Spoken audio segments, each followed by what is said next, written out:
Okay, so now we're live. Gotta make sure that this shit isn't running off of my fucking phone. It's not. Okay, so let me tweet this out.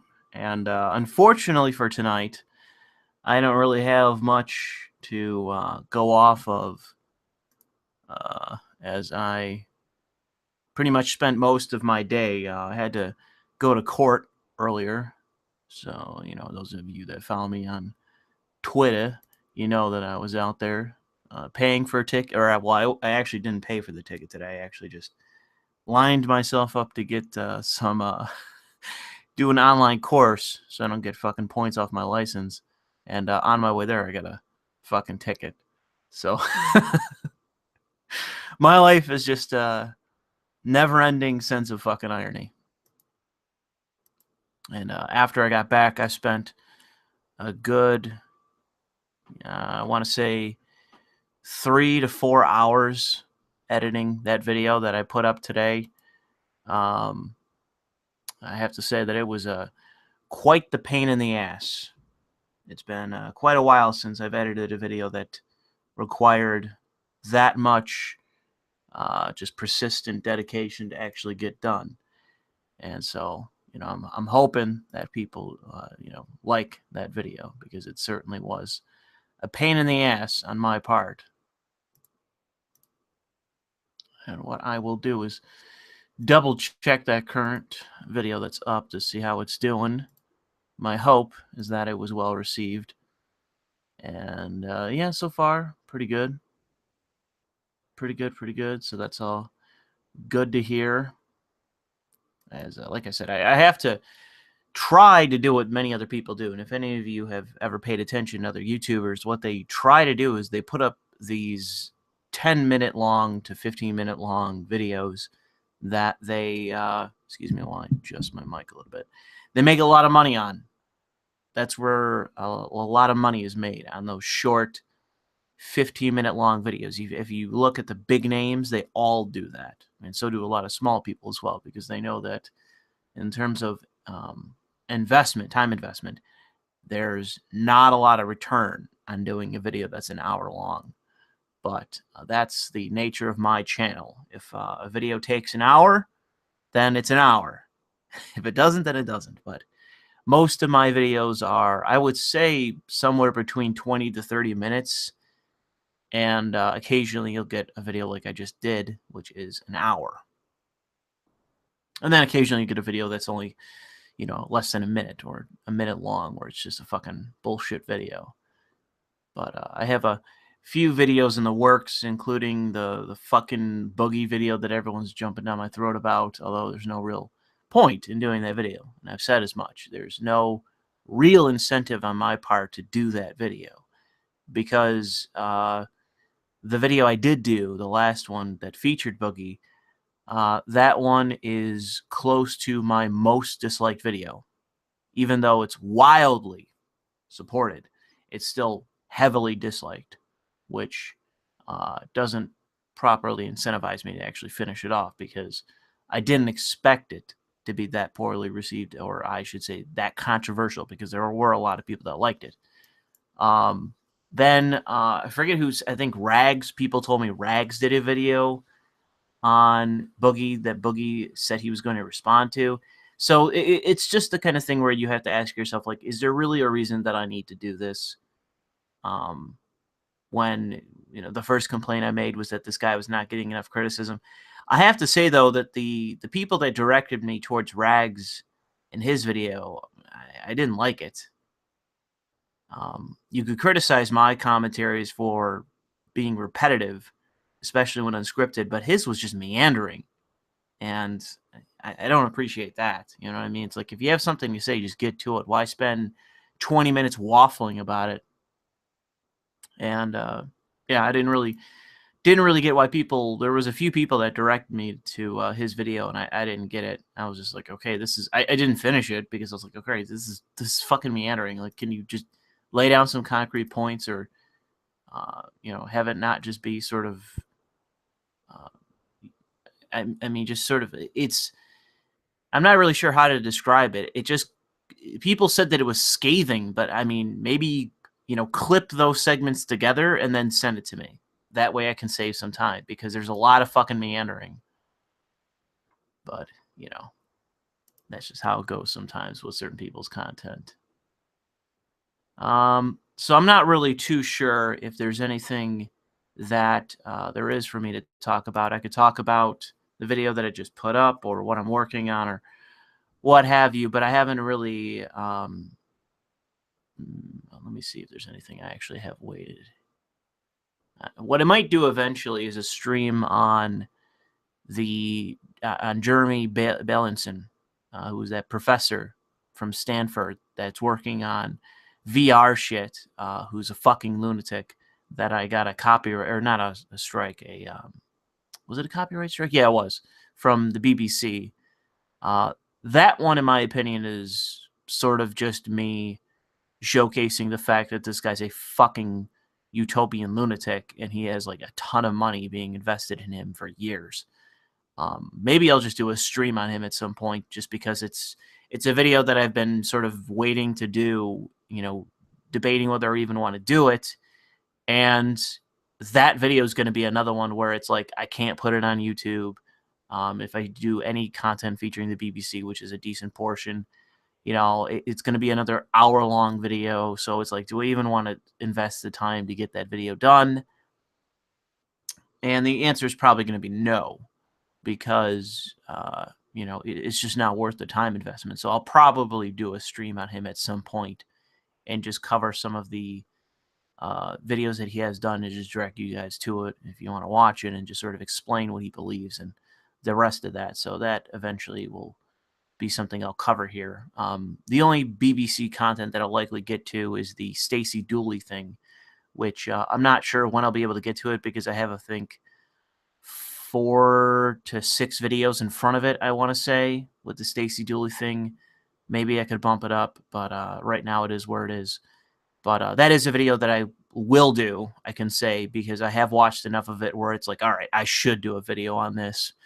And that's going to be a video that's going to have to go up on Minds, which already, that might be a video where I do another Patreon charge for it, because it will be probably another hour-long video, but it is worth it, I think, just to watch this chick run around Japan and create a narrative. And it really is a ridiculous quote-unquote documentary that I do think is worth covering, because it is so... it exists. Like, if you just were to take the documentary by itself, I would say that it doesn't hold a lot of value. But if you, what's the word? To say that it doesn't exist in a vacuum, if you, I forget what the word would be, but it starts with an E. If you, not extract, whatever. If you basically expand that documentary to a greater issue of censorship, or an attempt at censorship of Japanese culture, not even just, manga or hentai or whatever, but if you just look at it from the perspective of extrapolate, that's the word I was going for. If you look at it from that perspective of the attempts of the West to censor Japanese culture, it really is something special, because there's so much about it that you can just look at it and say, like, wow, this really is like a foreign ideological agent entering Japan and creating propaganda for the West in order to push politics. And like, if you look at it from the position of power politics, it is actually relatively strong propaganda if you don't know anything about the culture. And so it paints a picture of Japan that's really bad, really bad. And if you look at just like what the, what has been written about in the West, what CNN has done, what the BBC has done multiple times, what other outlets have done, what has been pushed into the UN, which has been pushed onto the Japanese government directly. If you take the perspective of what's going on in whole, you can really see that there is a concerted effort in Western culture, in the bourgeois, more hegemonic powers, in the status people of status in the Western world, there is an active campaign to promote censorship in Japan. That is what they're calling for. And you can see it with the overt calls for it during the session that was had. I forget what the exact name of the council was. I think it was the Human Rights Council for the UN. They held an entire fucking panel and hearing between the UN and the Japanese government. They had multiple officials there. And what they were calling on the Japanese government to do was actively pass legislation to censor art within their own countries. And we're talking about a country that already has rather draconian censorship laws in regards to art, or even, art or pornography. They censor both. There's no need to pursue it further. It should be the exact opposite if you are a liberal. But these people are not liberals. They are authoritarians. And it's amazing because you look at that, and you also have to keep that in the context of even like the video that I just uploaded, where you have people that are very open to the idea of Middle Eastern culture or Islamic culture having major influence over the West. And I can say that when you see the magazine covers and the news presenters and the people in videos and the pundits and everyone, the more you see of the hijab, the more you see of Muslims and people that tie their politics to their identity as a Muslim, the more that you see those people appearing in politics is in fact Muslims or the Middle East. It is their culture that they are pressing upon the West. That is what's going on. And you see a lot of enabling of that through the same bourgeois class that is actively trying to censor Japanese culture and trying to push Japanese culture out of the West. That is actually something that here in the West that we are actively resistant to, despite the fact that it is largely innocuous. We are actively resistant to it because of feminism. The amount of bourgeois feminists that do exist in the West. We are actively resistant to that culture as a direct result of that. Whereas with Muslims, we are not. So that's why it's acceptable in society. There's nothing socially wrong with it outside of the niche group that cares to go on a BBC panel or have a documentary or even just go to Japan or wherever, however you do it, to just openly lie about Japan, Japanese culture, Japanese art. You can lie. It's socially acceptable to lie about that, to denigrate it, to speak ill of it. It's perfectly socially acceptable outside of the people online or people that are weebs and all the rest. And if you went on fucking television with any opinion of Muslims outside of it being positive, it is not socially acceptable. You can lose your fucking job if you are not all in favor of having every fucking Islamist walk into this country and be given every single fucking possible handout. If you are in any way opposed to that position, you are breaking from the norm. You are outside the Overton window in that regard. The amount of shit that Trump got for the whole Muslim ban thing, or not being generally in favor of Muslims. I never heard him step up on a stage and say, those fucking camel jockeys, those fucking sand niggers, we need to kick them the fuck out of this country, the rest, because of terrorism. He never went that far. He was harder on Mexicans than he was on Muslims. And people still to this day say that the guy, is an overt racist and an Islamophobe. They don't qualify that in the slightest. And it goes, you could say the same thing as it relates to Trump with gays and trans people as well. There's, as I said in that video, there are very notable events where Trump has outright said that he sympathizes with and is not against gay people. He does contradict himself on whether he is in favor of gay marriage or not. I have seen that. But the most recent things that I have seen has said that, he does support, or he's at least fine with the ruling that happened.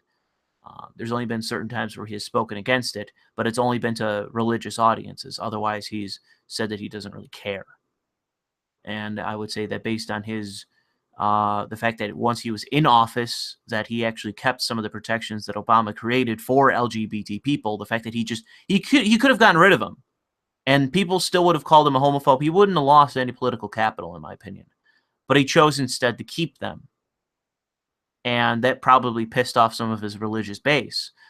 And unfortunately, most of the people on the left that care about that shit, or at least alleged to, didn't give him any credit for that. That's the reason why I did a video where the video is called "Thank You, President Trump," because he did something that I generally agree with, and so in turn I actually thanked him for doing that, whereas a lot of people didn't. And like I said, it's more important now than ever, in my opinion, that we should try to be accurate in what's going on. That the amount of quote unquote fake news and propaganda and falsehoods and all the bullshit that's spread around, that in my opinion, it's more important than ever to just pay attention and try to be honest and try to engage with things accurately, or at least the best to your ability to do so.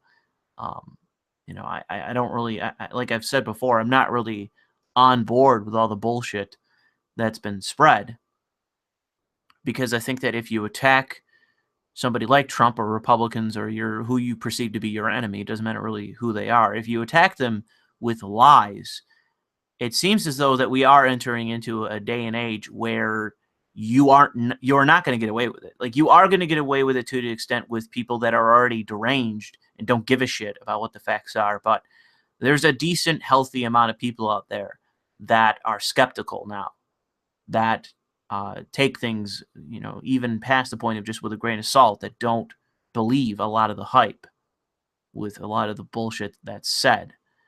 And I think that that's one of the benefits of alternative media. So if you're not a fan of InfoWars and other outlets like that, Breitbart and the rest, my advice to you would be to, if you see bullshit or somebody bullshitting, call them out. Say, hey, it's fine to hold an opinion of, say, like, I don't like this politician, but at least dislike them for reasons that are accurate or close to accurate. Especially when people go down the road of just making up total horseshit for the sake of power politics. They don't really care whether it's true or not. They just want to win. And in my opinion, it doesn't matter whether it's on the left or the right, that if you do that, you're destined to fail. I don't think that, come 2018, come 2020, the side that lies the most is going to win. I don't think that's going to be the case. I think that that's one of the things that going into the future, you're going to see, people, it's going to become more of a zeitgeist. The whole idea of fake news, that's going to stick with people, and they're going to actively dislike it. As far as I know, trust in the media is at all-time lows. I have polls that I could show you that say that. And if people engage in that same way, which is bullshitting, I think it's going to have the opposite effect. I think it's going to basically red pill, quote unquote, more and more people, where they're going to say, like, I don't believe you. You're full of shit. You're disingenuous. You're a fucking liar. Like, they're going to go past the point of just saying you're wrong. They're just going to say, no, you're a fucking liar. And that's not going to be good. I think it's going to make people a bit too skeptical, or pessimistic in terms of what people are saying. And I don't think it's a healthy dialogue. But it's not necessarily their fault. It's because you have so many fucking active liars running around. So, yeah, I kind of went off on a tangent, but I do think that it is related. And that's my hope for the people that are out there spreading bullshit about, apologizing for Islam, or trying to get other cultures censored that are largely innocuous. My hope is that they eventually are taken down by their own weight, and the fact that more and more people are being skeptical. But my fear is that even with that optimistic outlook, that there's going to be a lot lost in the process. And I don't think that, it's acceptable to just sit down or sit by and idly and just say, oh, it'll take care of itself. I think, no, it's like, even though I think that likely in the end, a lot of these people are going to be taken out. I mean, I don't have to do anything to showcase to someone like the Amazing Atheist how awful the ACLU is. Like, he and I had a short exchange on Twitter where I think people were linking him to me, and it was something that I was saying about the ACLU being shit and him disagreeing with it entirely. And then we had a quick back and forth. I showed him some of my videos, and he disappeared and never engaged with me again. So my assumption is that he just watched my shit, wasn't convinced, and just turned it off. But the thing is that the whole Linda South-Source thing, I tweeted that out. Then people started sending it to him. I saw at least 5 or 6 people DMing, or not DMing him, adding him with my thing. And then it was like, I think an hour or two later, he tweeted that out and said that he was completely disappointed. And it's like, I don't even have to do a video about the ACLU being dog shit and how you shouldn't support them, because the ACLU is out there showcasing to everyone that Linda South-Source thing and them doubling down, that went fucking viral. That was huge. Thousands of fucking people commented on that and said, like, wow, why are you associating with this total piece of shit? It was great. I don't have to do anything. I don't have to say anything. That basically makes my argument for me.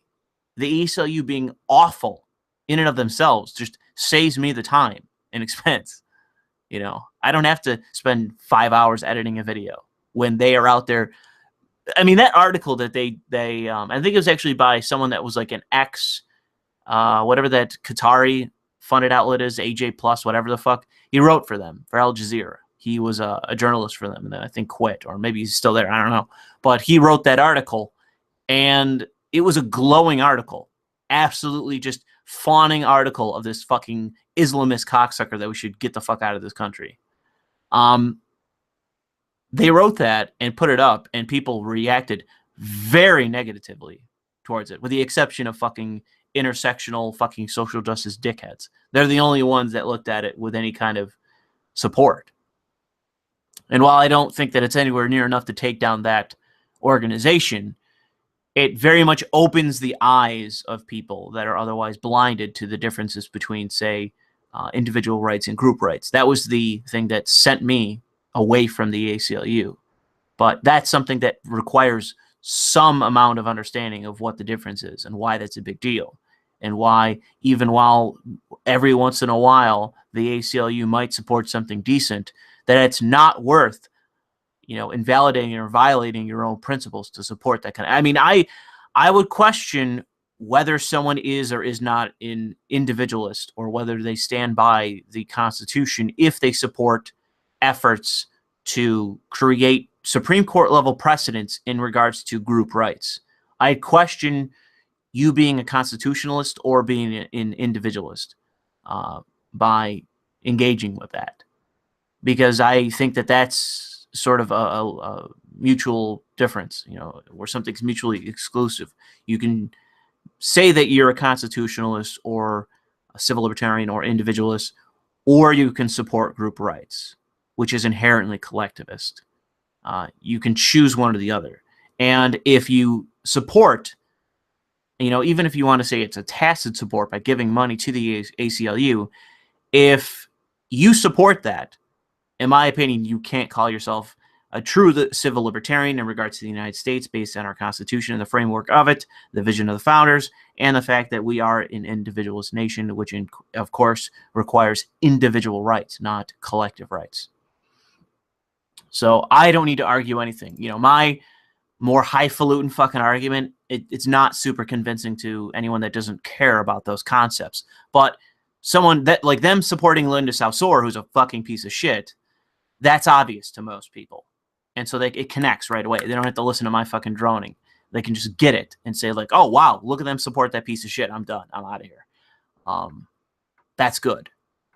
They're still making record fundraising, as far as I know. Not the Democratic Party. They're doing quite poorly at the moment. But at least with the ACLU, that's a step in the right direction, in my opinion, because my position is that the ACLU should either be forced to come out and apologize and say, okay, from here on out, we're not going to support this social justice bullshit. We're not in favor of group rights. Like, they have to hit, like, I'm willing to say that I'll support it in the future, but only if they give a, like, bullet point apology for everything that they've been doing wrong and that they're not going to do it in the future.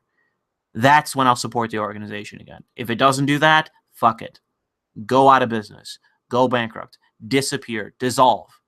There's going to be other organizations that take your fucking place.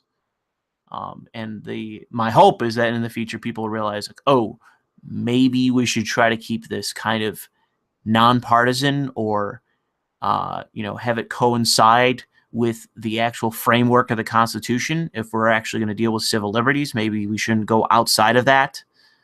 It seems pretty clear cut to me, but apparently a lot of people on the left are in favor of group rights. I still have people defend to me like, oh no, I do think Sikhs deserve group rights, collective rights. I think they do need special exceptions that only apply to them, and should be given constitutional clearance in that regard at the Supreme Court level. That's totally fine.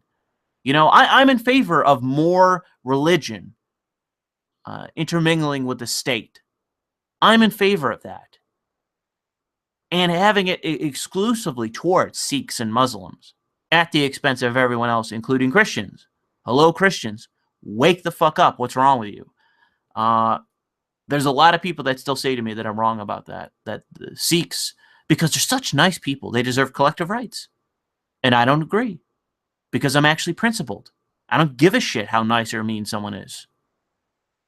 Principle, in my opinion, takes precedence. I don't get it. Some smart fucking people out there disagree with me on that, and I'll never fucking understand it. Never in a million years, I'll never understand it. Sikhs are so nice, Louis. Why aren't you in favor of this? Because I'm principled. That's simple. I don't give a fuck how nice they are. No, they're innocuous. Yeah, but they're also intermingling at a Supreme Court level, church and state. I'm an ardent secularist. Oh. Well, they're nice. It's like, okay, thanks. Thanks for that fucking non-argument. I'll never fucking understand it. But I'll get off of that. So I will check chat out to see what you guys are saying. And see. Okay, sorry. I'm actually missing out on some fucking super chats. Let me jump in there on that. So we got Craig Hayden, who says opinions on Jacob Rees-Mogg as potential PM of the UK. I'll put a pin in that. I think that's Alexander Russell says, I love lolies or lowies, but not gay. I'm not sure if you mean lolies or lowies. I'm not sure what you mean by that. Thanks for the support anyways. We got CJ Man saying, I think just trans may be not as protected. I'd have to look into that. I'm not really sure. Navigating Nuance says, any chance you could address the Jordan Peterson's talking point regarding Christianity being the bedrock of the West? Do we still need religion in a way?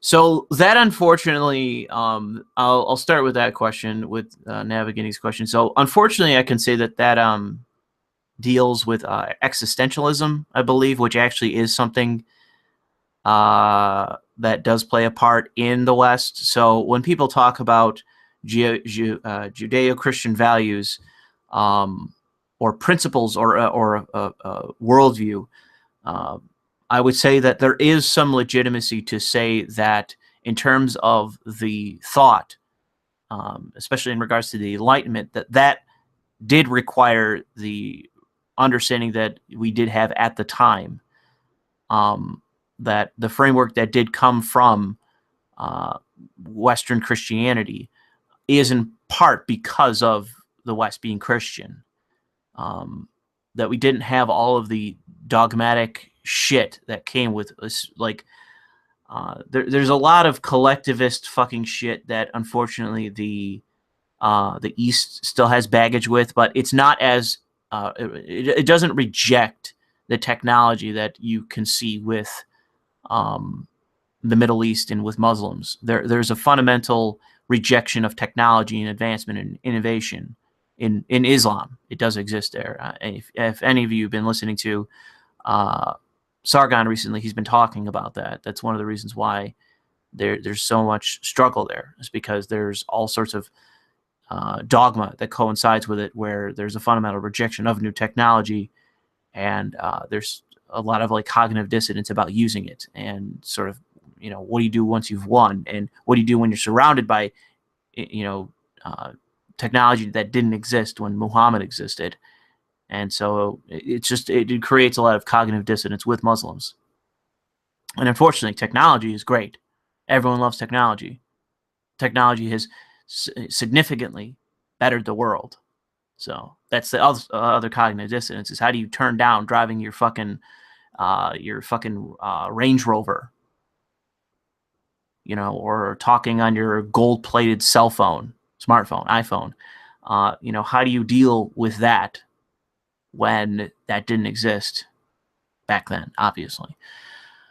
But in terms of the West itself, so I would say that Christianity did play its part in developing this part of the world, and I would say that it does coincide also as well with one of the reasons why we have flourished. Now, there is also to say, there is environmental arguments as well to say why we in the West succeeded. It has to do with ports and rivers.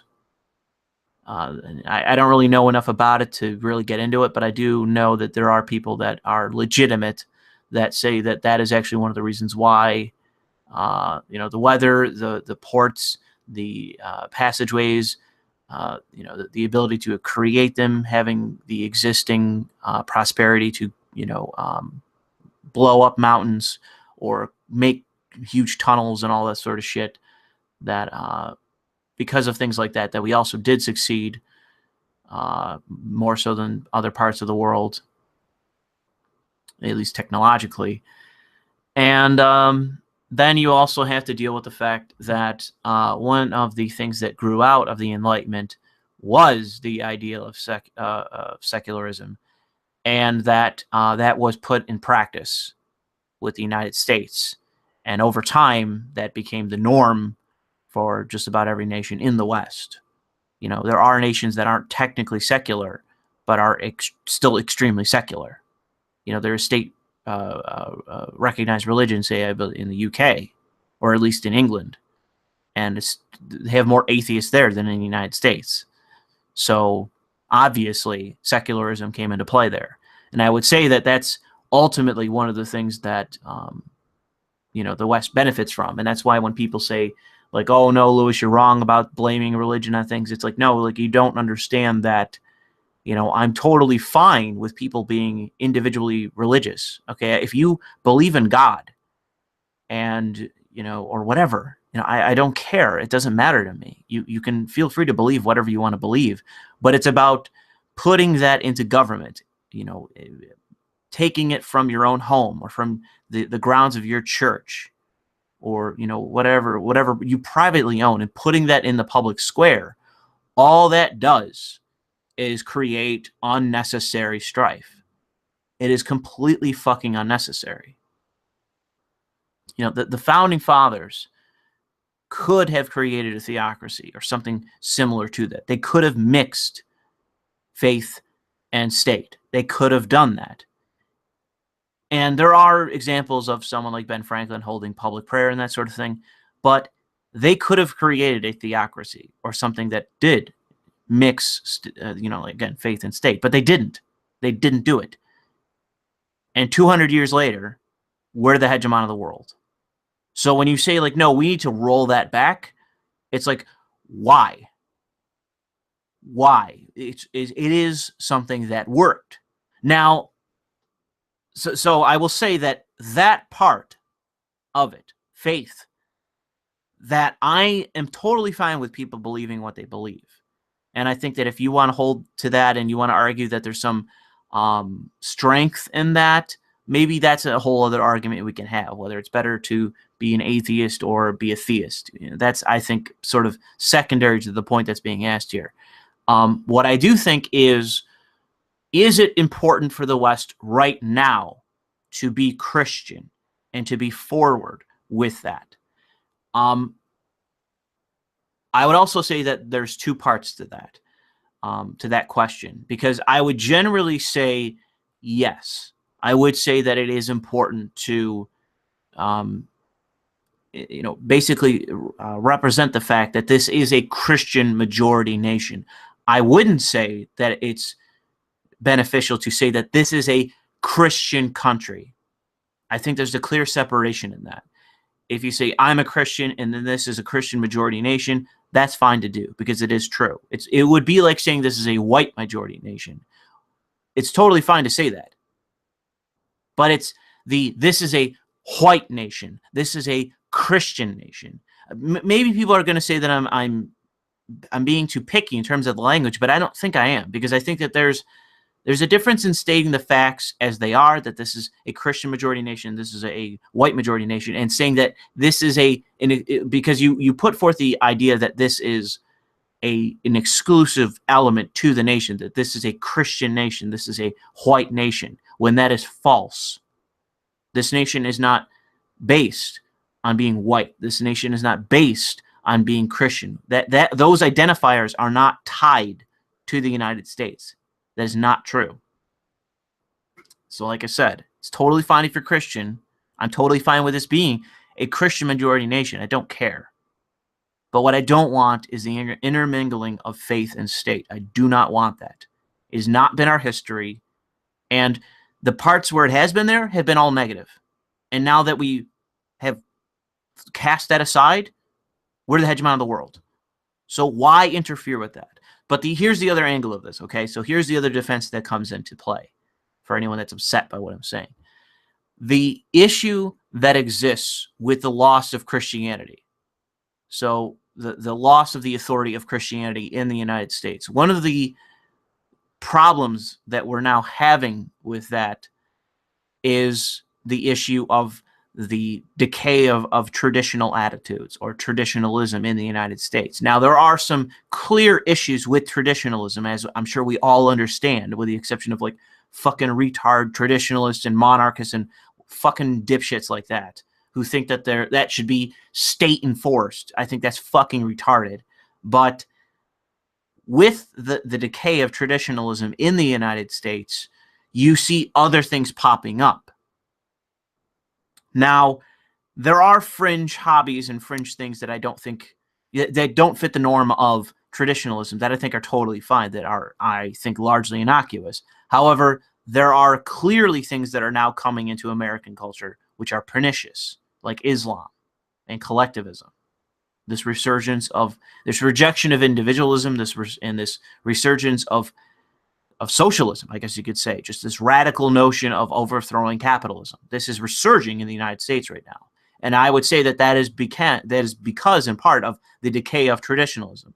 When you have an exodus of conservatives and a dying off of conservatives in academia and near totality being quote unquote liberal but leftist, that is not helping this country. And I would say that what we need in academia is an influx of fair-minded, principled conservatives. We don't need the equivalent of the left-wing lunatic SJW communists going into fucking academia. We don't need fascist white identitarians going into academia. We need principled conservatives going into academia. And we need the defunding of the social sciences to cut out a lot of the fucking lunatics. So that way we can have a fair and more effective or beneficial academia and university system here in the United States, because I do think that it trickles out to larger society. I think that is affecting society. We are going to, in my opinion, in the United States, we are going to have to reapproach the issue of the traditional family, the nuclear family, of the traditional home. I think that the issue of the breakdown of the family, of fatherlessness, I think that those issues are leading to a lot of very, increasingly detrimental problems in the United States. I think that the rise of MRAs is a direct result of the oversaturation, the social hegemony of feminists that are no longer, they aren't concerned about having the same rights as men. That's been dead. That movement's been dead for far longer than I've been alive. And they have social hegemony. Even within the Trump administration, you have Ivanka out there spouting feminist talking points. So even in a quote-unquote right-wing government, you have feminists in there spouting bullshit. I mean, and that's why I think it's amazing. I think people don't really get enough credit. I'm glad Sargon uploaded it to his channel. I'm glad that Christina Hoff Summers is talking about this. I've seen Ian Miles Strong talking about this. I've seen a bunch of people talking about this, and I think I'm the person that brought it to Sargon's attention. There's a bunch of people that were I saw tweeting it at him.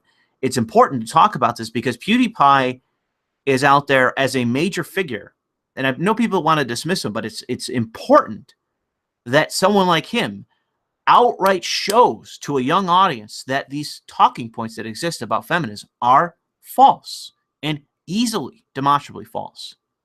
It's important that the social hegemony that this dogmatic collectivist group has right now goes away.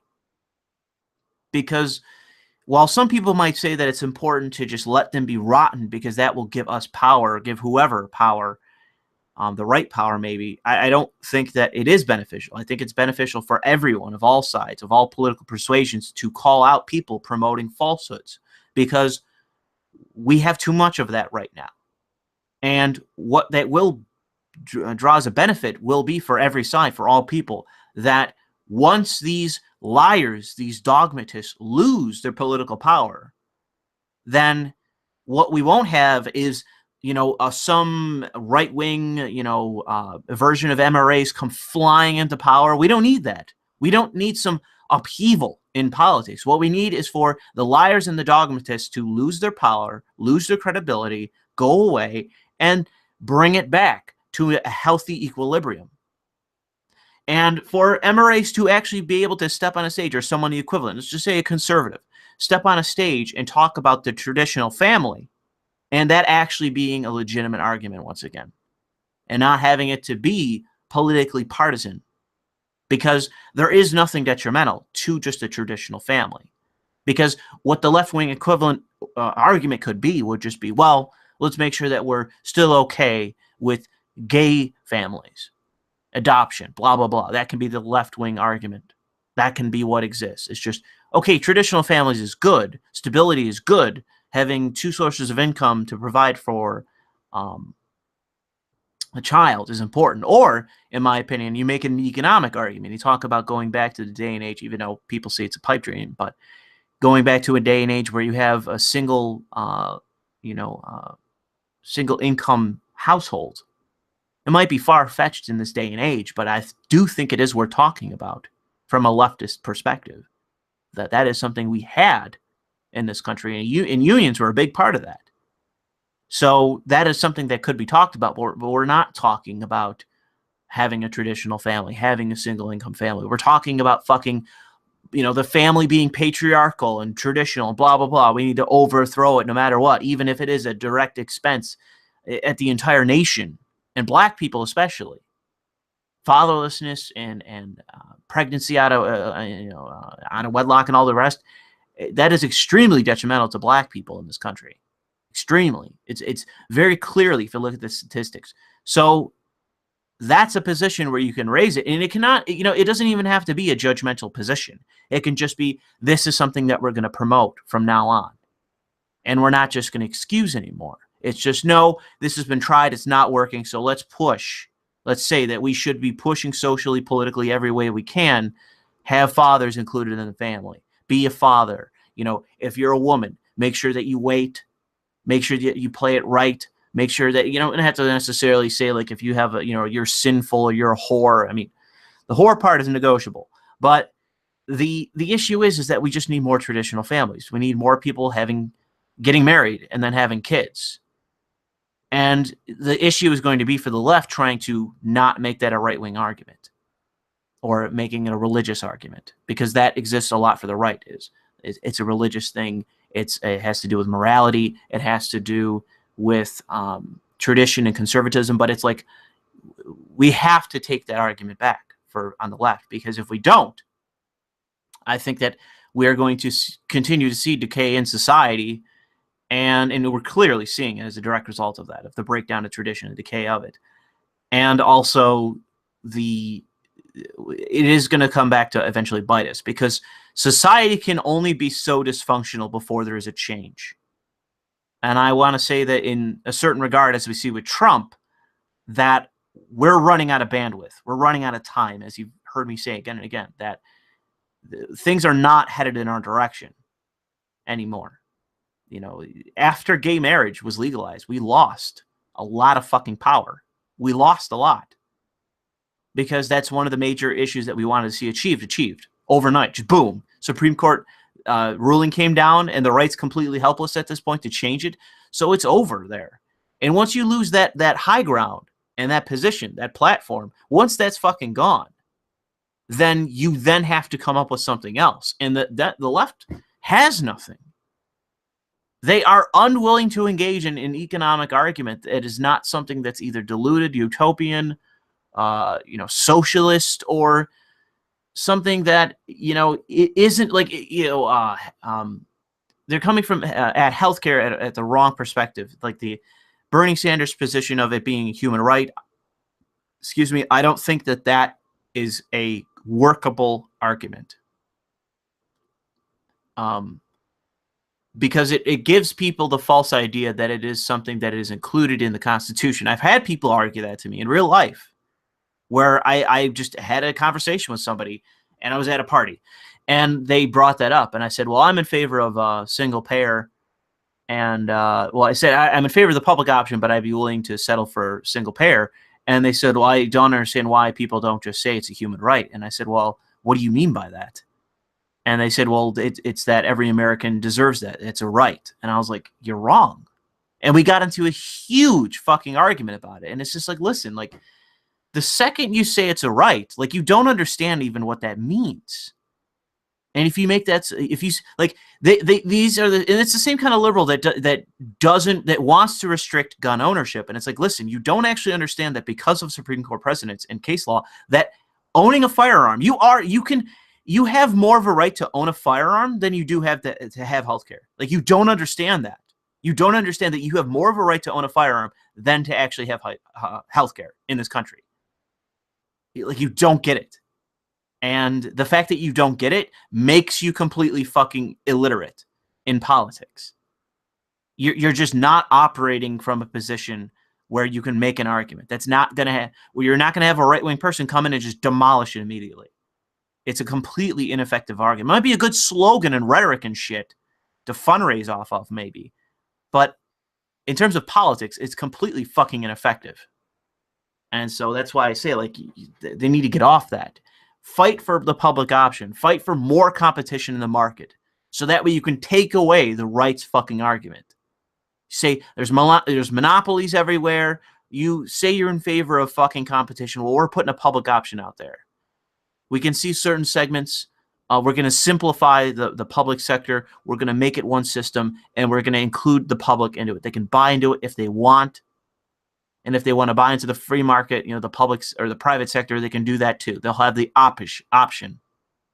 And we should include, you can make a whole platform about bringing in pharmaceutical drugs, lowering the costs, et cetera, et cetera, et cetera. You can still have that work and take away the rights argument if you are solid enough in what you're saying. But just standing in front of a podium and saying human right is not going to fucking work.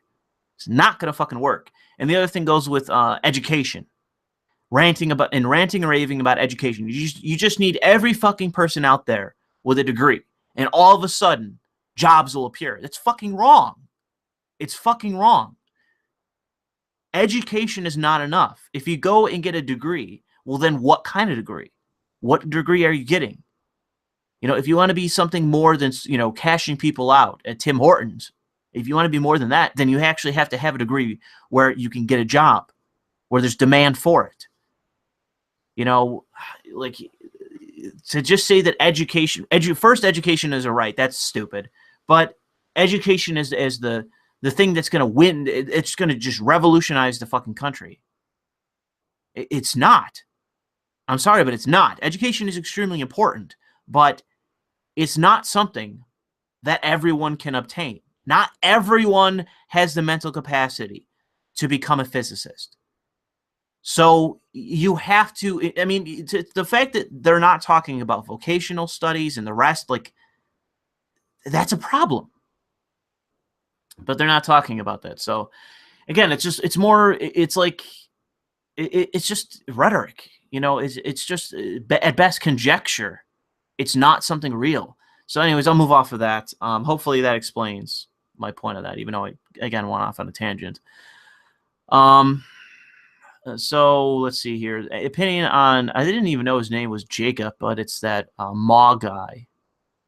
Mog that I saw. I don't really know much about him. I think that he seems like sort of like in my mind kind of like a stereotype of like an old Englishman. He seems, from what I can tell, pretty rational, reasonable. He's a conservative, so I'm not really sure how much him and I meet in terms of politics exactly. I don't know too much about his politics in general, but I can just say that he seems pretty well put together in terms of his demeanor in that. And he doesn't really see. He seems a bit more aware of the idea of like the Tories, like the whole notion of like the fox hunting thing and all that kind of shit with their last platform. He seems to get that was a bad idea, and that was kind of what helped Jeremy Corbyn and the rest. So the fact that he understands that, I'm not sure where he is on Brexit, but he seems pretty level-headed, and I would say that that would be better than Theresa May, who seems to be kind of weak in terms of a politician and as a leader. The fact that she called a special election or an early election and fucked it up completely. That's not the sign of a fucking politics. Unless that's what people are saying. Like, she intended to lose, and it's like, I don't think so. I'm pretty sure she didn't mean to fuck up. So I have to say that's just her own weakness. And I remember that a long time ago, I don't know how many of you remember this, but Sargon used to talk about her every once in a while on his channel. And every time he talked about her, it was nothing but negative. And after Brexit, where she changed her position, so did he. He basically started praising her. But as far as I can tell, she never changed. She may have got on, stood in front of a podium and said some shit, but she was as incompetent back then as she is now. So I'm not really sure why people all of a sudden changed their position on her when she always appeared to be kind of a fuck up. And so I would say that she probably needs to go because, until the left in that country is someone other than a fucking bunch of communists, you need somebody in there that's pretty level-headed and that can be attacked. And unfortunately, it seems like there's not really any real competition from the other parties either. The Liberal Democrats seems to be kind of like a dwindling corporatist party at this point. I assume that there's a lot of fucking like Remain types there that are like bourgeois leftists. I see a lot of bourgeois leftists from America talking about them online, so I have to assume that's what they stand for. But they seem to be dwindling. They're dead practically. UKIP is practically dead, although, what's his name? Nigel Farage has said that he might enter into politics again, and I think that'll be healthy, even though he's a conservative. But it's just because he is, as far as I can tell, very much a nationalist, and I think that'll very much play against the corporatists that exist out there that are in part of the Tories and all that, because you need someone that's more of a nationalist to go. And it doesn't matter, left wing or right wing, more populist, who can advocate more of a protectionist attitude in comparison to the neoliberal corporatist attitude. You need somebody like that. It doesn't matter what political partisanship that they have, so long as they're fucking actually principled. So I would say that he would be, a good, this Mog guy would be decent in terms of being a leader that represents more of like the Tory angle. That's more of like the traditional conservative angle.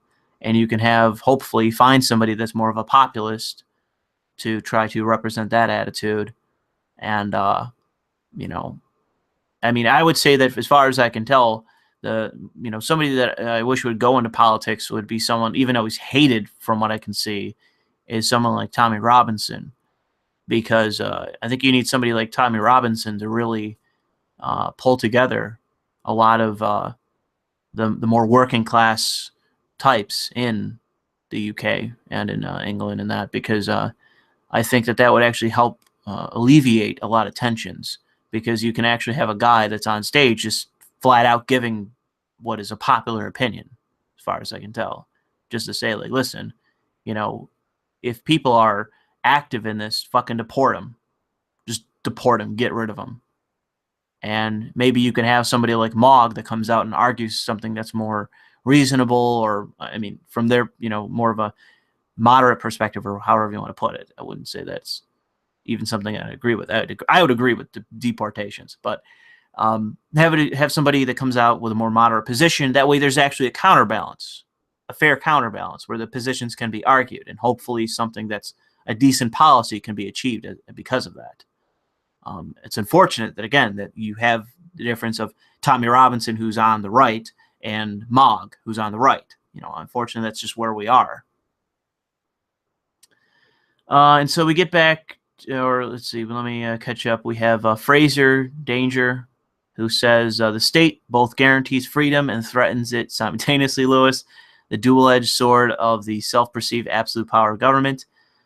I mean, yeah, that's the thing, is that, with the state, that it is supposed to be something that ultimately the people keep in check.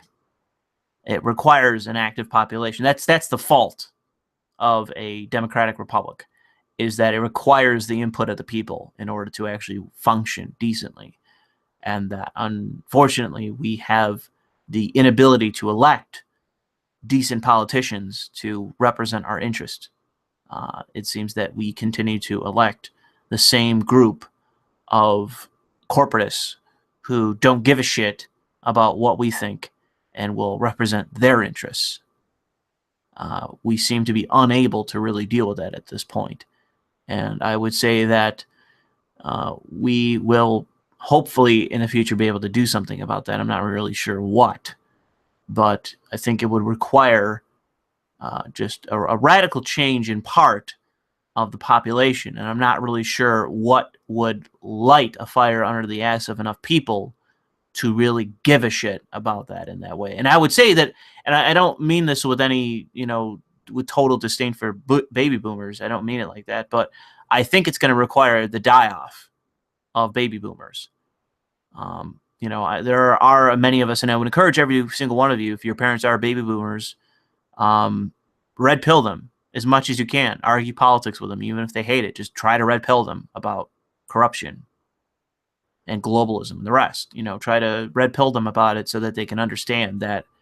And it also requires your input in politics. It's going to be the thing that is required of the millennials. Gen X is kind of written off at this point. They don't really seem to care, and I don't know if we're going to be able to convince them. But with millennials and post-millennials, that we are going to have to get engaged in politics. We are going to have to do that, because it is going to require a better breed of politicians that can go up against the money, the buy-offs, and try to stand up to that. And it is going to require a better breed of voter that will recognize bullshitters and corporatists and sellouts and just say, okay, you're fucking gone.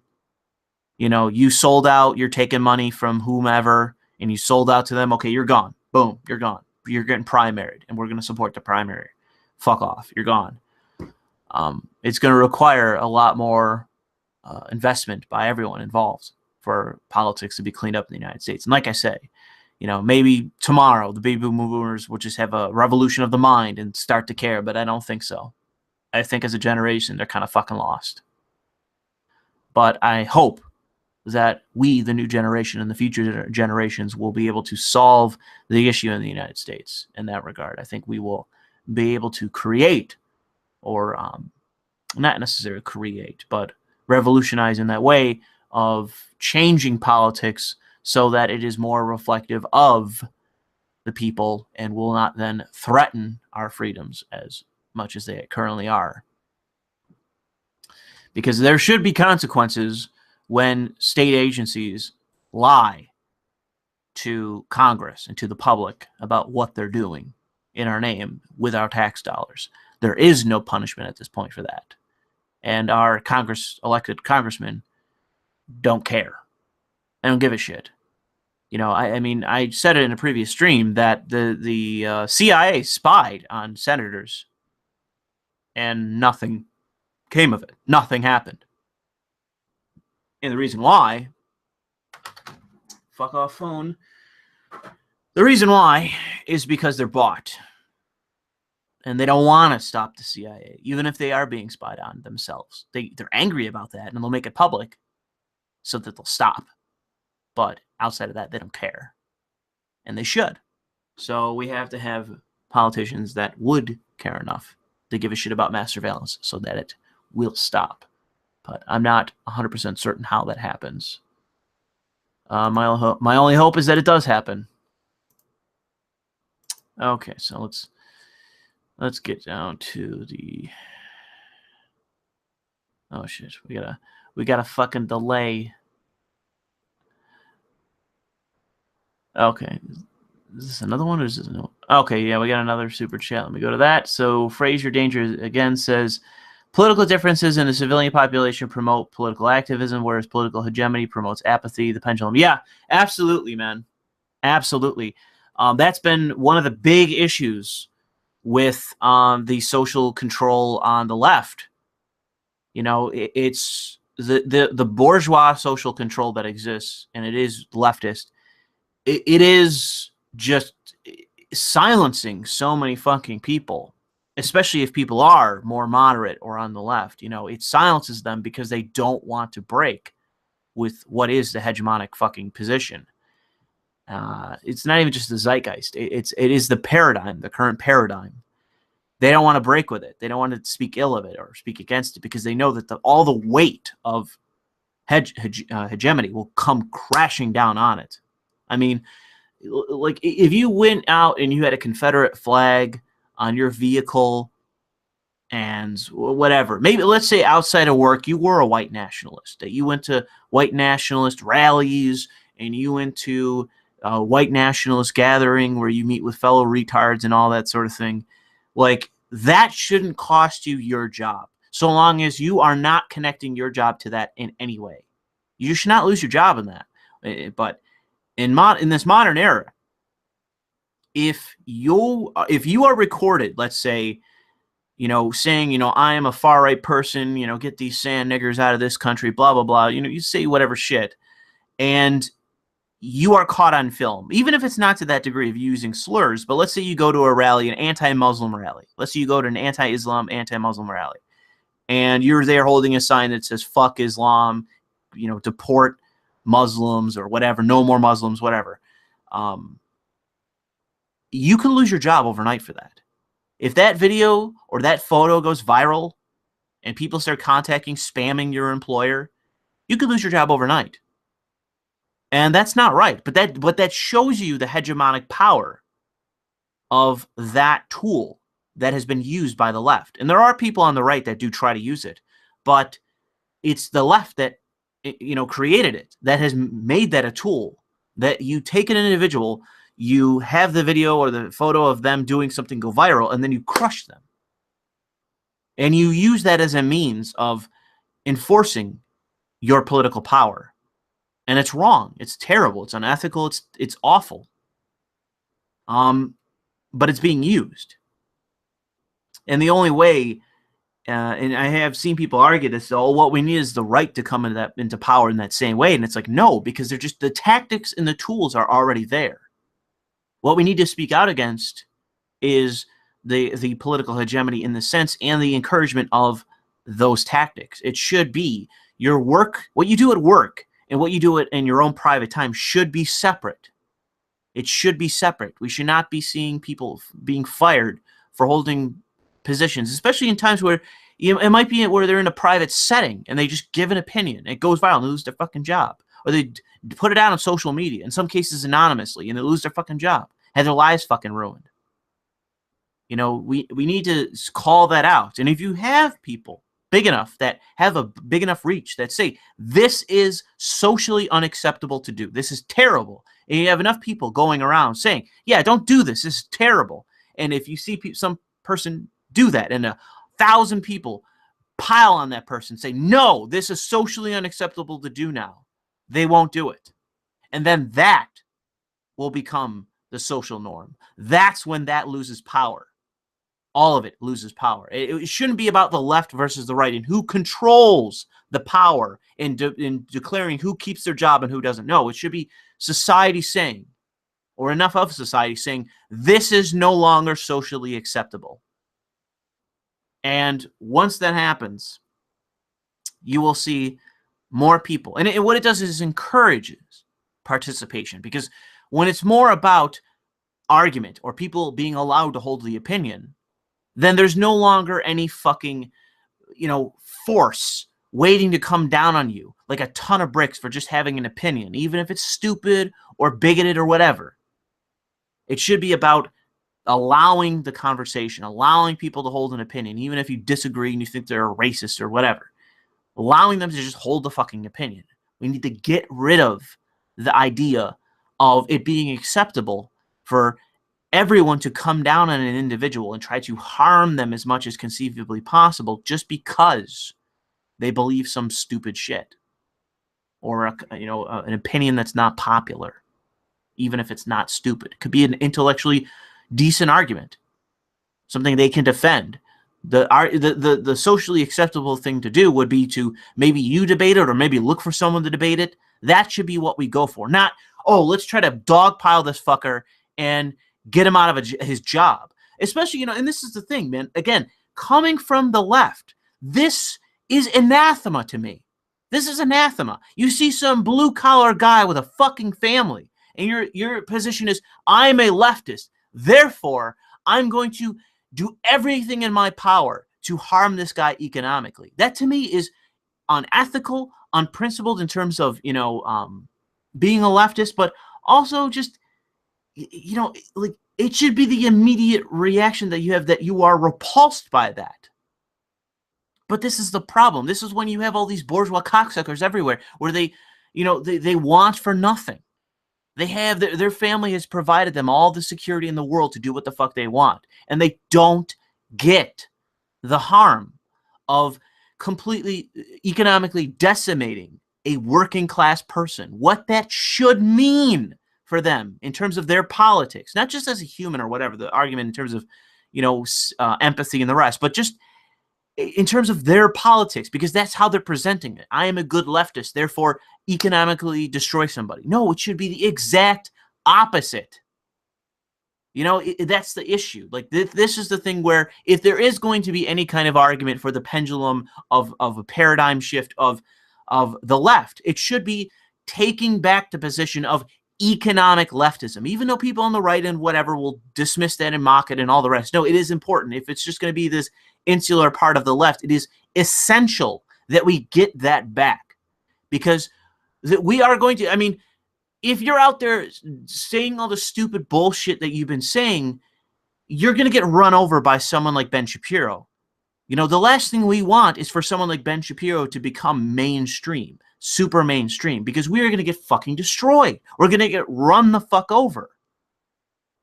There's too much at stake, if you care at all, that, if you're out there representing this completely out of touch, insular, bourgeois fucking, retarded faction, if, they're weak, they're fundamentally weak. They're good at raising money because they are bourgeois, but they can't win. They can't win. And if your whole thing is power politics, and winning, then you should go away. You should be the side, and this is why I focus so much on the left, is you should be the side or the faction that we, the principled left, should be taking.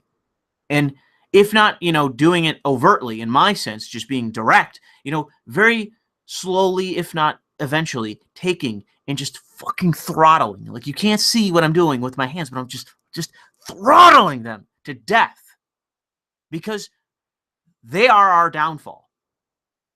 And you can see this from people on the right. They get it. They know it. That is as annoying and threatening as these people are, and dangerous, especially like Antifa and the rest. These people are going to be our downfall. This is going to be what is the fucking paradigm shift. And the question is not a matter of if. It is going to happen. But when and how badly it swings back at us on the left. And my answer is that what we should be trying to do is make sure that if it does come back in our direction, it runs over the bourgeois left, the champagne socialists, as is said, that they get it. they take it and they fucking die. And that the general left, or the side of the left that I encompass, or we would encompass, that we are left alone, that we are left intact, that the best of worlds would be that we fill the void. Because like I say, it is coming.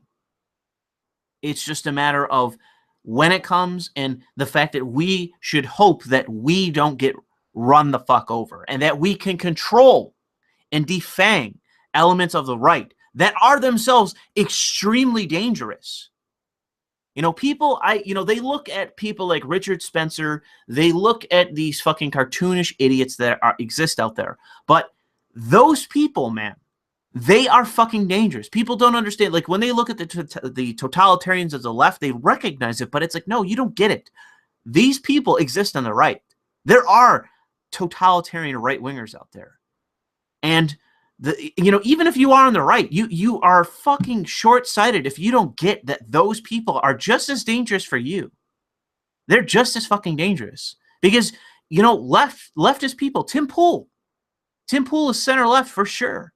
You don't think he recognizes the danger of these far-left retards? The fact that he's been threatened, death-threated, the rest? The fact that they wouldn't try to fucking kill him if they had the opportunity? If they really had the opportunity, they had the gun in their hand and him right in front of them and no one else around. You don't think these fucking cocksuckers would pull that trigger? You're nuts if you don't get that.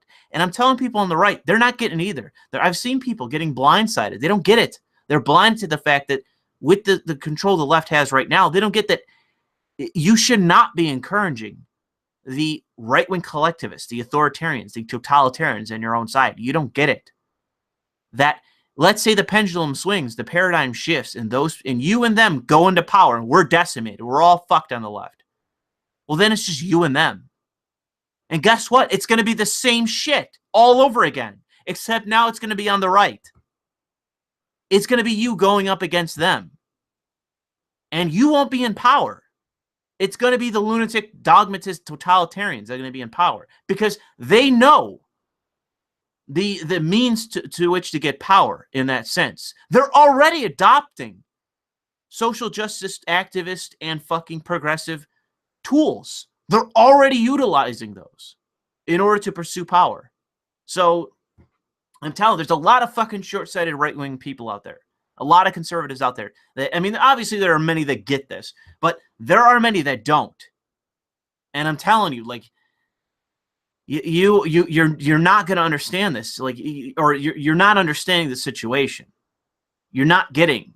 I get how annoying it can be, but you don't get that these are not the people that you want to become or should be encouraging, because they might be innocuous and stupid now, but so are the SJWs. You think you see these fucking lunatic circus freaks 30, 40 years ago? You think they weren't laughed at and mocked and ridiculed and dismissed and allowed to fester and grow and eventually consume the fucking left? You didn't think that happened back then? That they were just dismissed as fucking carnies and just let them fester, let them have their echo chambers. Who cares? Just let them go. They aren't important until they were. The same goes with the alt-right and the white nationalists and the rest. Is that, yeah, they might be a joke now, but they shouldn't be encouraged at all. They shouldn't be just just dismissed. Like, oh yeah, just let them have their echo chamber. That doesn't mean you punch them, but it certainly means you don't get in bed with them. Certainly not. And it's good to see that there's a lot of alt-light people that in large part don't do that. But like I say, there are some real questions that exist out there on the right, and I think that it is important that if you are conservative, that you make sure you don't get in bed with those people, because there's a lot of fucking appeal to the idea of like, well, these will be our retards, these will be the guys that get us into power, but they're gonna get themselves into power. They're not bringing you along. They're not gonna do it. People don't get it. With the social justice types, it's like, yeah, all the NGOs and the fucking, organizations and the activists, it's like, it's all good until they turn everything that they have at their disposal on you. And that's where we are now. You know, I like, it's good to see these groups fighting for gay rights and all that shit until immediately they twist on a dime and they start advocating for shit like in Canada where there's speech laws and shit and they're opposed to free speech. You know, it's great until then. So, you know, man, like, that's the whole thing with progressives. That's why I say directly, I am not in favor of progressivism. I am not a progressive. Because I recognize the totalitarian attitudes immediately. And there's even, you know, there would be a lot of benefit. I'm out here, I'm a progressive, I'm going to mingle with progressives. I can say I'm a progressive, go to the conventions and shit and say I'm a progressive. A lot of mainstream appeal of progressivism right now. But the issue is that there's already a totalitarian element. And that it's not going to win. It isn't. So, you know, and the thing, it doesn't recognize my politics.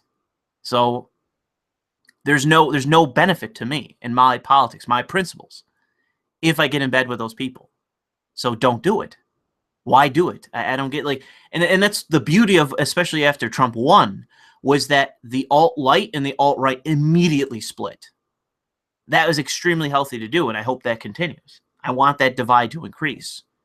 Because the alt-right fucking retards that exist out there, the white nationalists and the rest, the identitarians, they should be gone. They should be gotten rid of and dismissed.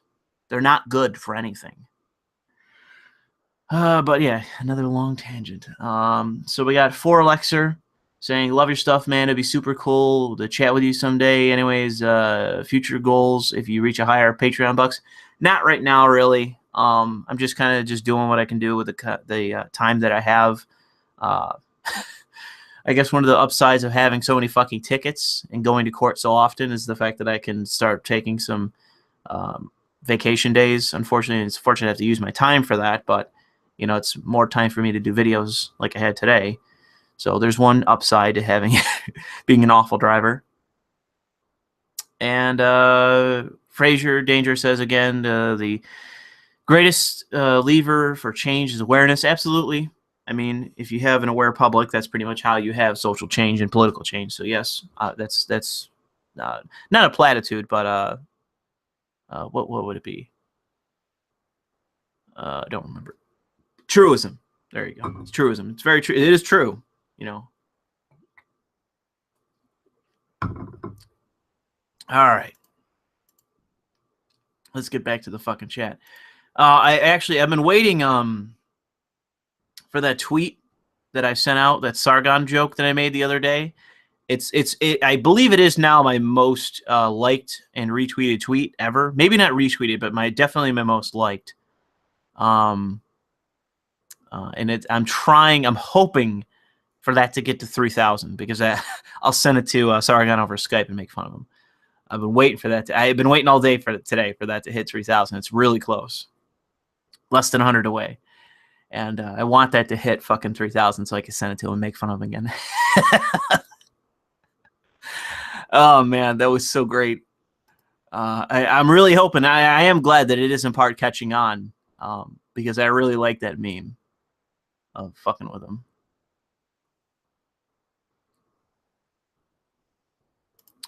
In any case, let's see here. Oh yeah, people are apparently sending me shit. Apparently I should have checked. Sorry, I'm just checking my fucking. Apparently some alt-right person. Yeah, some alt-right person sent me some fucking bunch of pictures of blondes. I'm not really into blondes, to be honest. I'm not really. Nothing wrong with them necessarily, but I don't really see them as exceptional in some ways that other people do. So, I honestly think the images that I tweeted earlier about the Asians are demonstrably better looking, demonstrably more attractive. But to each their own, I suppose. That's, I believe, it. Somebody's recognizing that Kentucky is extremely poor. Yes, that's the whole point of the video that I put out there. It's really the whole point is the fact that Google, and I mean, it's not just Google, but I mean, like every company in this fucking planet, or I guess more importantly in America, they don't really give a shit about like doing anything meaningful here. Like they have a million different fucking outlets to spend money, and they always tend to spend it in just completely unnecessary ways. Where's the Google sponsors 100 or 200 fucking fire departments, volunteer fire departments, updates their equipment, blah, blah, blah. The Google Fire Initiative to help American firefighters stay safe or whatever, some shit like that. Or, increased response time for firefighters, police, ambulances, the rest. Where's that initiative? No, we're going overseas helping economic migrants flood illegally at times into these nations. It's like, where the fuck is your head at? Silicon Valley has their prerogatives all fucked up, or priorities more so. They're fucking out there. Oh, let's see here. We got navigating nuance again. Any insight on why so many people today accept the Jewish conspiracy? I guess it's in part because there's a lot of people out there that want to believe it. If I'm being generous, they want to believe in conspiracies. There's a lot of fucking people out there that are otherwise intelligent that believe in conspiracies or want to. I tend to be a very anti-conspiracy person, outside of things that are equally, something that is clearly provable but is not necessarily like top-down insane. Like example of is Gulf of Tonkin, where that appears to be in part, a tacit connection to the desire to actually intervene and having the excuse, but also the part of the intelligence agencies or agents involved in the process wanting to cover up the fact that they didn't provide accurate intelligence. So it's that secondary part that shows you of just human error and the desire to keep your fucking station to create, in essence, a conspiracy. It doesn't require some, mass of, CEOs of defense contractors sitting in a boardroom with the president saying, you will go into Vietnam and this will be the excuse. Like it doesn't require that amount of conspiracy. And I would say that most conspiracies in that capacity are false and unnecessary to get engaged in. And that is in part the Jewish conspiracy, as far as I can understand it. The idea of there being a cabal of Jews when it's just a matter of, well, you have Jews in very powerful positions through extreme hard work. This is multi-generational Jews that have reached those stations. And it's through years and years and generations of hard work that those positions have been achieved. And if they haven't been, it's been cases such as, an example, Mark Zuckerberg, I don't even think is Jewish, but it's somebody that is in the right position at the right time, that knows the right people, that has the right idea and the right technology and the rest. And then they become multi-billionaires.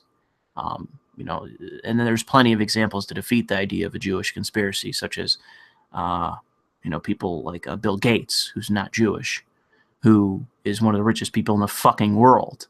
And it's, again, hard work, right place, right ideas, right technology, the rest. So, the fact that there are many, many Jews in powerful positions, it just seems to coincide with the culture of many Jews. It's not a lays around on welfare culture. It's very much not that. So is there an Asian conspiracy in the United States just because there's many, many wildly successful Asians? The upper, most Asians, as far as I even know, it's actually disproportionately upper middle class, not even middle class, upper middle class. Is that a conspiracy? I don't think it is. So, the people, and again, like, if I'm being generous, it's because people want to believe in a conspiracy. It's not necessarily everyone is an anti-Semite. It's just that there definitely are some, but I would say that more so people want a conspiracy to fucking believe in. And that's just not my prerogative. Let me get back to chat. Oh, let's see here. What else we got? Yes, there's people. Asians did 9/11. That's my conspiracy. Asians were trying to cover up for their superiority in our culture. So they did 9/11. That would be funny. That would be a really funny meme to make fun of the Jewish conspiracy shit, is to say that Asians are responsible. Like Asians killed JFK. Asian CIA agents killed JFK. That's the truth.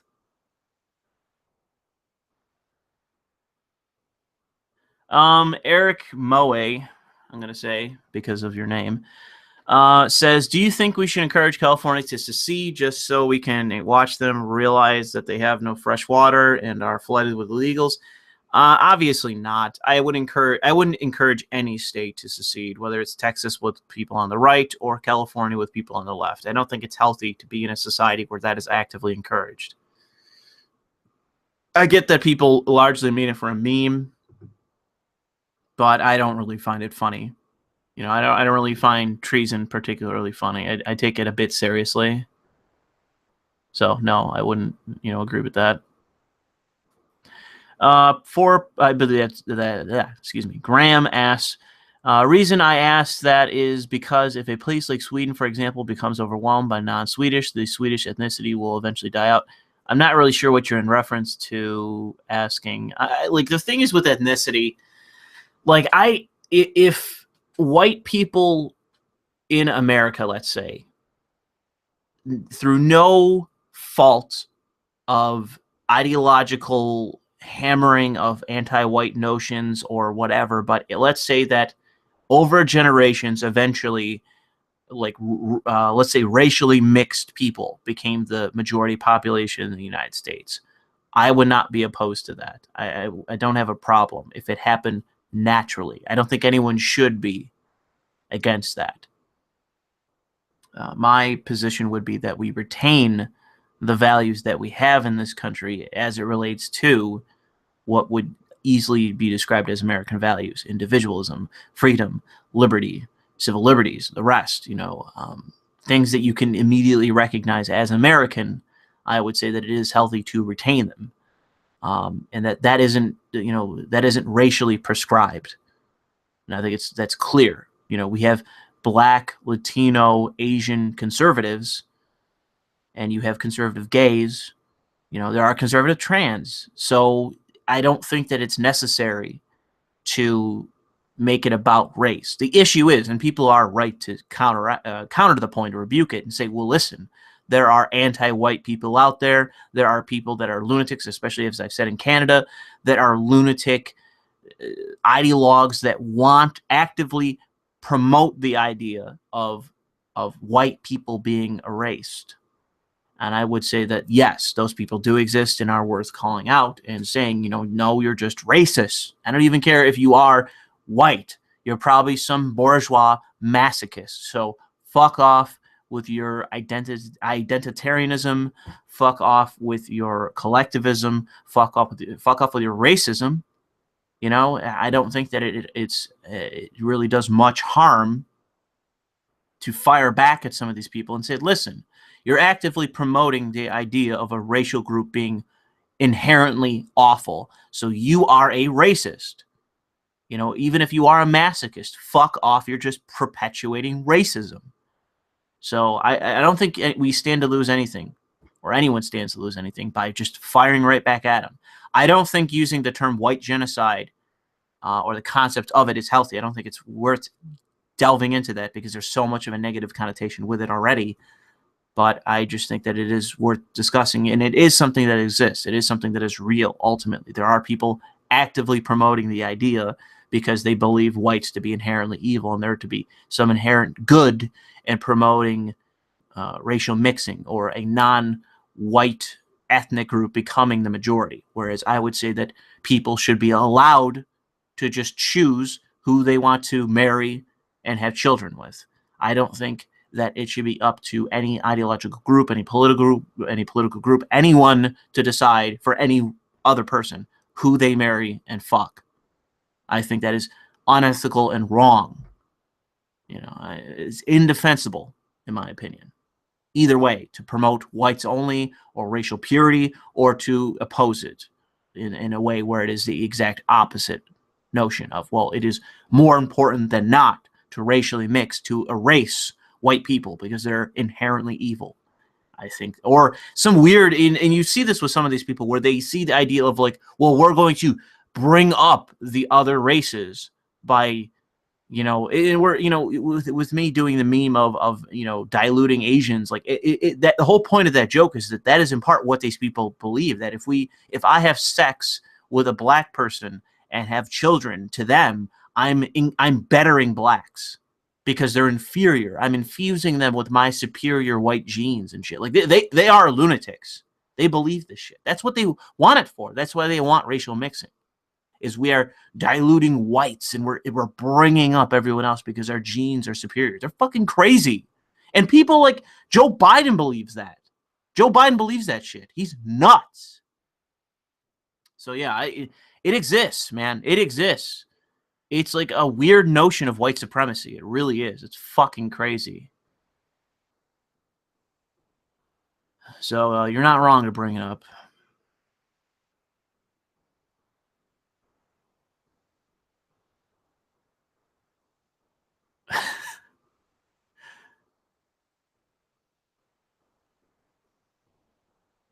Okay, I'm catching up with chat. Sorry for the dead air. CIA slants. I had to catch up with that. It's true, though. It is true. That is the conspiracy that should be spread, is that Asian CIA agents assassinated John F. Kennedy. I'm not really sure why, but they did that. That's clear. We don't know why, but we know that was what happened. And they killed Bobby as well. It wasn't good enough just to kill John. They had to kill Bobby too.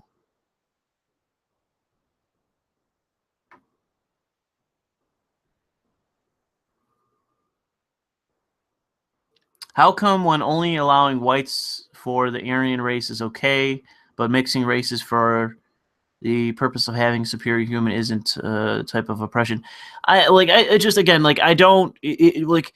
My position, I've said this more than once, and I said in the video I just uploaded, that the position of everyone should be to mock race. We should not be taking race seriously.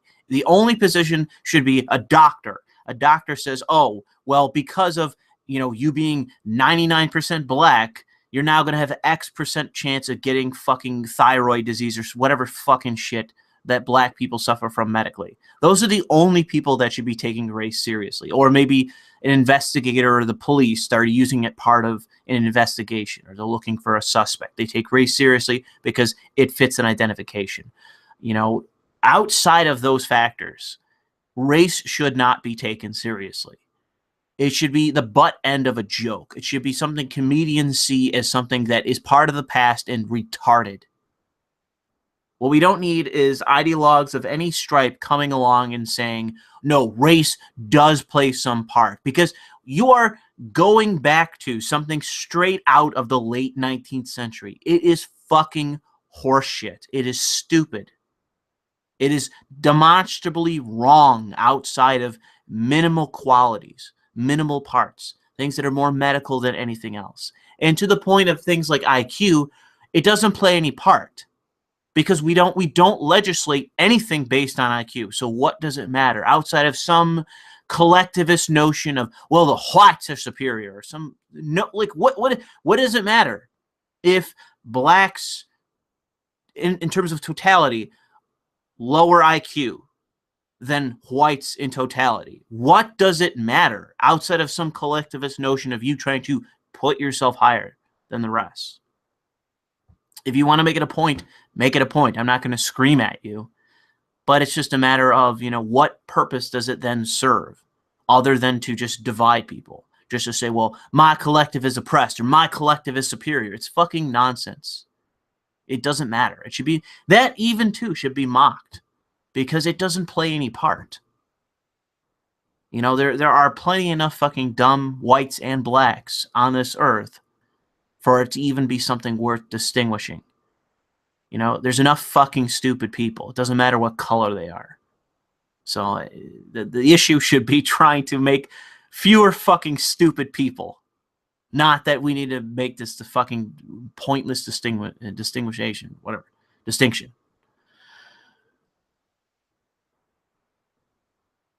And as I've said before, I've already told this before, but I don't really want to make this a fucking tangent. You know, the guy that runs my company, the company that I work for, all over the fucking planet, this guy runs it all.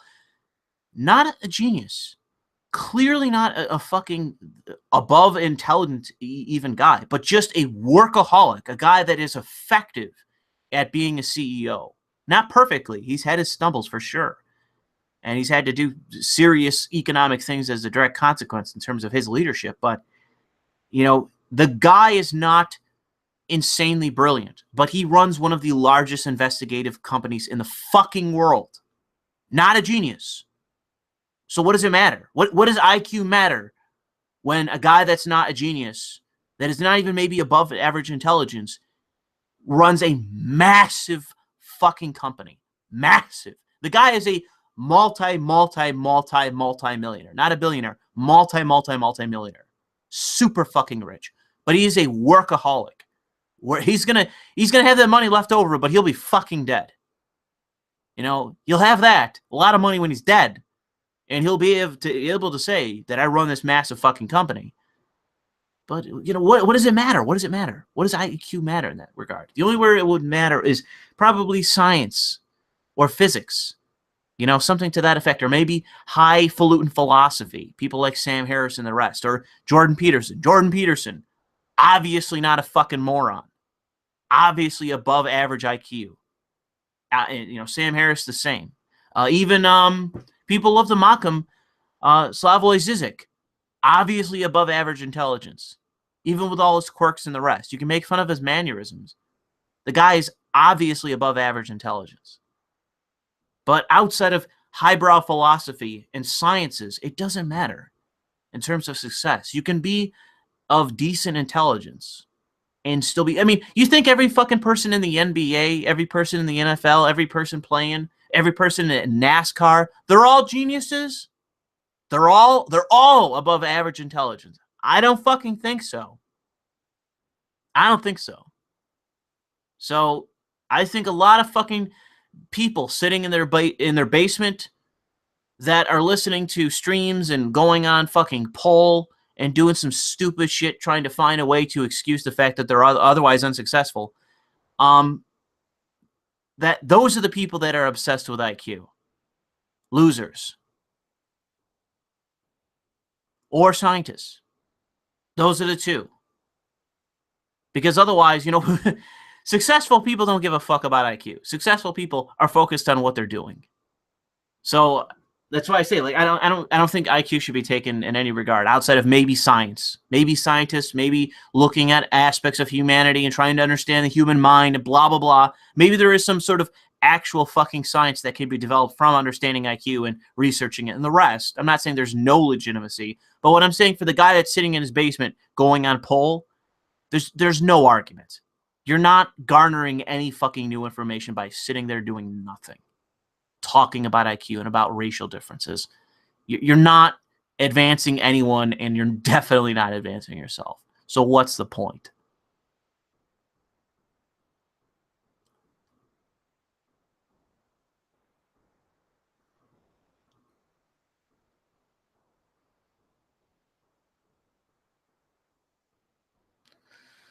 Okay, let me catch up with chat.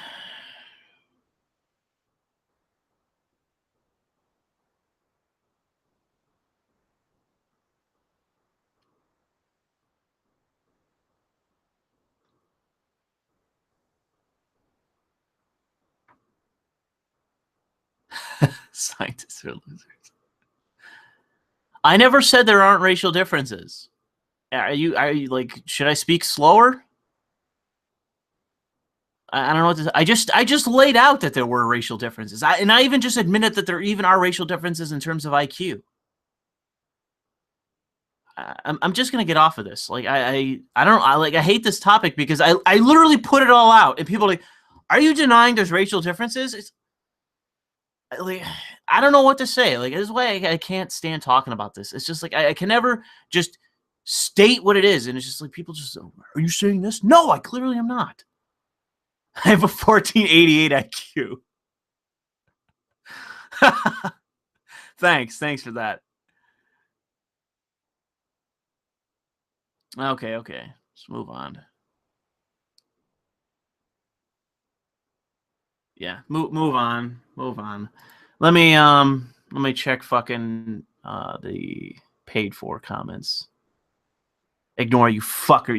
You fucking freeloading fuckers in the comment section. Unfortunately, no one's giving anything else. So I will actually oh god, I forget the word. I will lower myself to those of you in the fucking in the freeloaders in the live chat. I will answer something from you. If I break the conditioning, Nintendo Freak says, if I break the conditioning, can I increase my IQ? I think so. I think if we broke the conditioning, we would be naturally more intelligent. I think that is true. So I encourage every single one of you to break. Break the conditioning. Winston Stalin says, did I watch the socialism versus capitalism debate? I watched about, like, I think an hour and a half of it. I have to say that it was really hard to watch. Like, it's not as though that the topic by itself wasn't interesting, but I thought that it really was like a meandering debate. People would repeat their points numerous times. People would make the same points, and I really thought that at the time, they thought that would be an effective technique. And maybe it is for debate, but I think that in terms of it being, I think it's awful for the listener. The constant interrupting, the issue of basically people not understanding that they're even interrupting one another and continuing to talk on. I couldn't. I only made it like an hour and a half, and then I was like, "Fuck this! I have to stop. I just can't take any more of this." So I think that the people that hosted it and tried to go with it meant well, but it just didn't work. I got Pepe on Twitter asking where the Ludes. It is. Well, no, it's not Saturday. Fuck off, Pepe. It's not even Saturday yet. You don't get any. You get none. I actually, you know what? I'll tweet one out at midnight. That'll be the deal for the stream. I'll tweet. I got a nice one. I got a sick one sitting on my desktop. So there's a promise. At midnight tonight, I will tweet out the first lewd of Saturday. Then later on in Saturday, I'll tweet out some more. I got an event to go to tomorrow in the afternoon that'll take up a decent amount of time. So unfortunately, I only have a finite amount of time to do shit tomorrow. But you'll still get some lewds tomorrow. I got a whole shitload saved up. I'm not gonna spam them, but you'll get some. So Graham just sent me this article of some old cunt writing about another old cunt talking about the Proud Boys, which is Gavin McInnes's group. Yeah, I can say that the thing about like the whole Proud Boys thing is that it seems to me that it's I don't think that Gavin is completely honest about it. He does seem to sidestep a little bit about some of the things that go on with it, but as far as I can tell, it's largely innocuous, and I think that if it was left alone, it would just exist and be largely innocuous, and there'd be nothing to it. But that a lot of what has spurred it on has been the overreaction by the other side, and that what that does is it creates the opportunity for someone like Gavin to just give a very direct, common sense argument for its existence and his position on it, and the role of the members in it, and it just gives the group legitimacy that it otherwise maybe wouldn't have. I mean, I'm not saying it's illegitimate, but what I'm saying is that when you make illegitimate arguments against it, it garners it legitimacy, because for the common observer, they would just look and say, well, if they're not doing any of the things that they're saying, and the people aren't, ridiculous, they're not some even political faction, they're just a more for their basic. As far as I can understand it, it's more of a fraternity than anything else. And considering I believe in freedom of association, they're more than, they have all the freedom in the world to have a fraternity that maybe has some social gatherings, but otherwise doesn't really do much.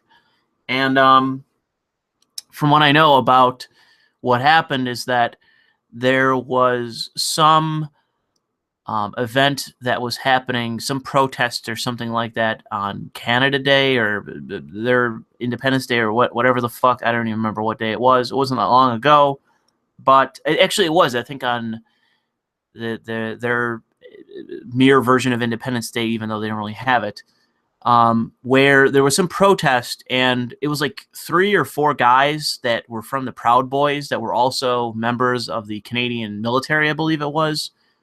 Or maybe they were a version of the National Guard. I can't remember which, but they showed up to this event and they asked some questions and they kind of like went back and forth and had some banter with the people that were there, but eventually just gave up and left. And that was spun into a story where it was like, a group of fucking white supremacists led by firebrand American conservative fucking talk host show up at an innocent Native American ceremony where they go, "Hey, you fucking Redskins, get the fuck out of my nation before I scalp you. Fuck you. White pride, white power." And then they walk off. And it was like, okay, well, they didn't do any of that, and it was on tape. Yet that was like the mainstream narrative of what happened.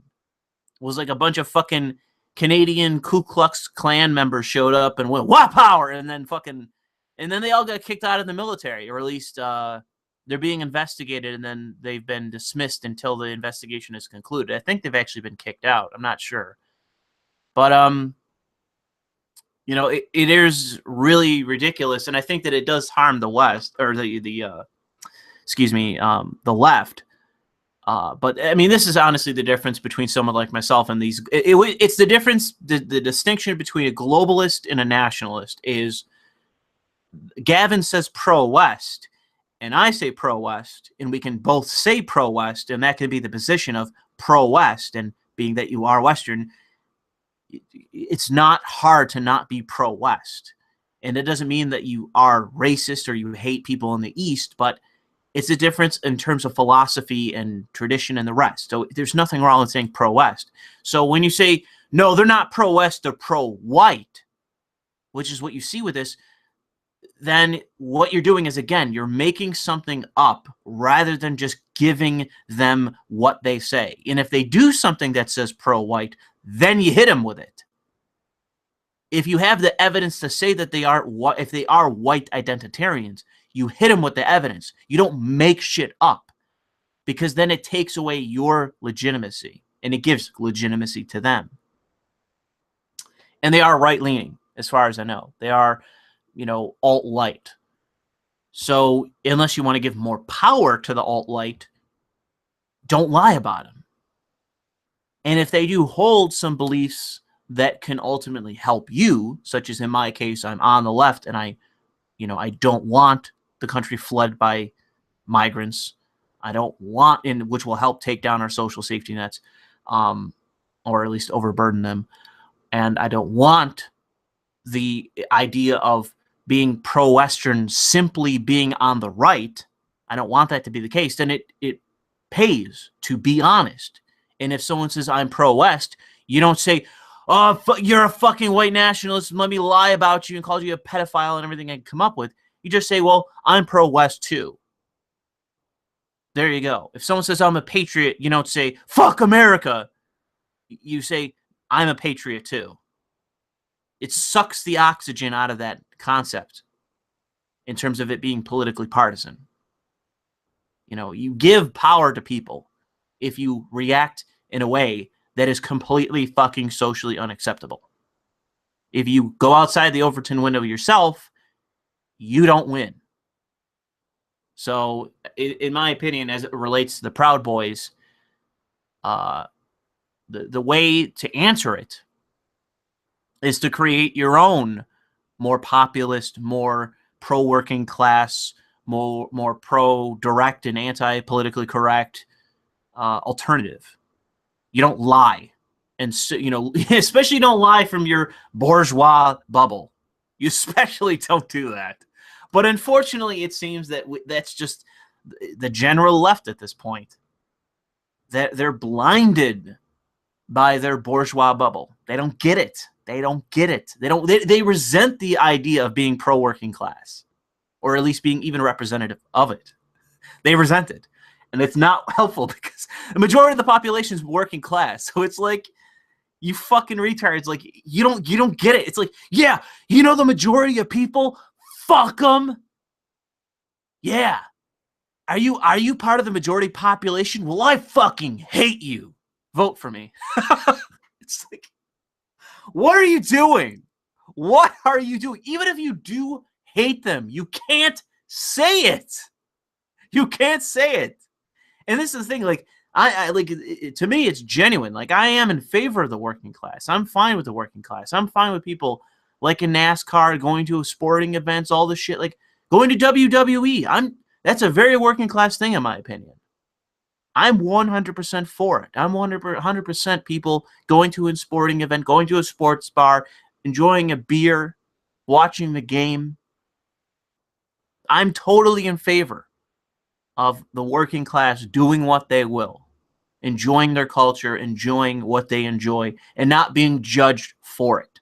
I am 100% in favor of that. Even if I otherwise, you know, I don't watch sports. I don't watch cable news or cable TV. You know, I don't participate in, you know, going out with friends in the way that I used to in college, where I did some partying, but even there, it was with super fucking rich kids in fucking Orchard Park. You know, I never really did anything really working class in that regard, unfortunately. But it's just because that wasn't really my station. I didn't go to vocational schools. I wasn't part of a union. I didn't work in construction, you know.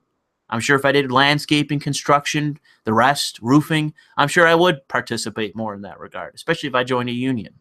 But I didn't. I went to fucking college with a bunch of fucking rich twats until I dropped out. Oh, that was such a wise decision, by the way. But yeah, that's my answer to the fucking Proud Boys.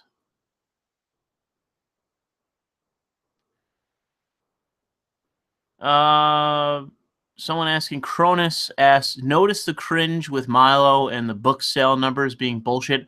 Are you saying that Milo lied about his numbers? Is that what happened? I hope not. I figured his book would do really well. It doesn't really pay for him to lie, but it is kind of him. I wouldn't put it past him to fucking make up numbers about, you know, his book sales. He's kind of petty in that way, unfortunately. Say what he did, by the way. What Milo did, what you're referencing there, because I'm not sure what you mean.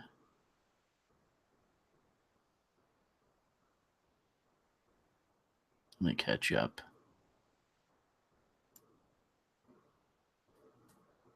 Derek says the alt-right is full of dishonest people seeking something. If you mean like their own self-interest, I would agree with you. I think there are a lot of fucking self-serving alt-right types. I don't really give much credence to the alt-right, where I would even really listen.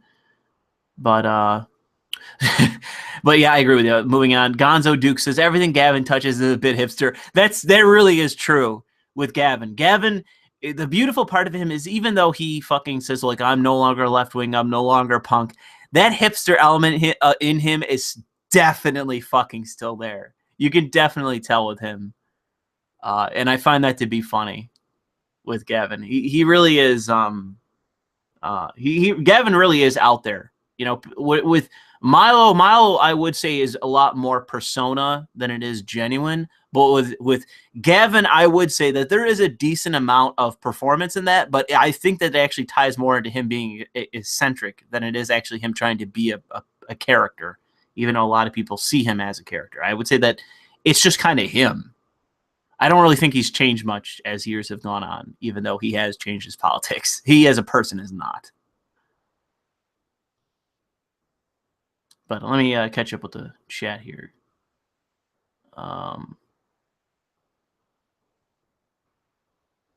What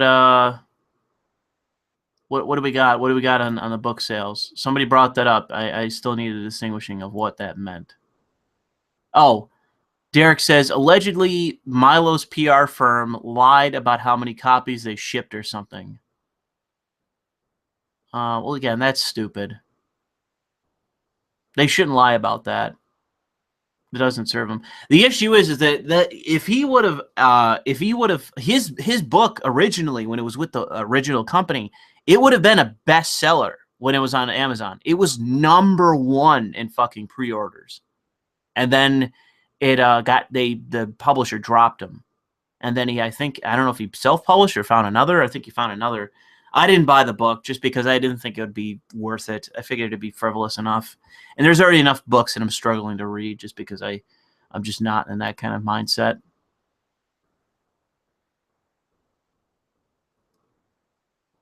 Let's see here. I have people saying it's...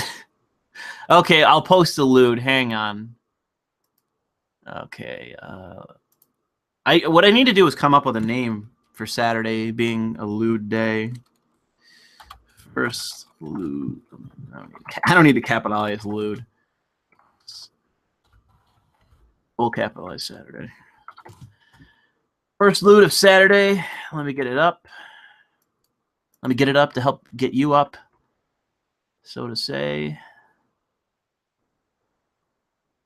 Okay, posted. Let me put that in chat. That's not the right chat. Hang on. Looter Day? I don't think that works well. Slitter Day? Slanter Day. Yeah, that's... I don't think I want to go with that. All right, so it's Sultry Saturday. That's a bit better. It doesn't flow too well, but not bad.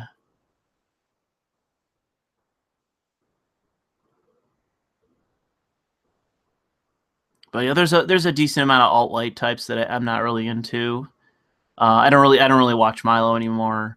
I've never really been into Cernovich. I've listened to him plenty of times. I don't really find him particularly, exceptional in his regard. Paul Joseph Watson is a bit...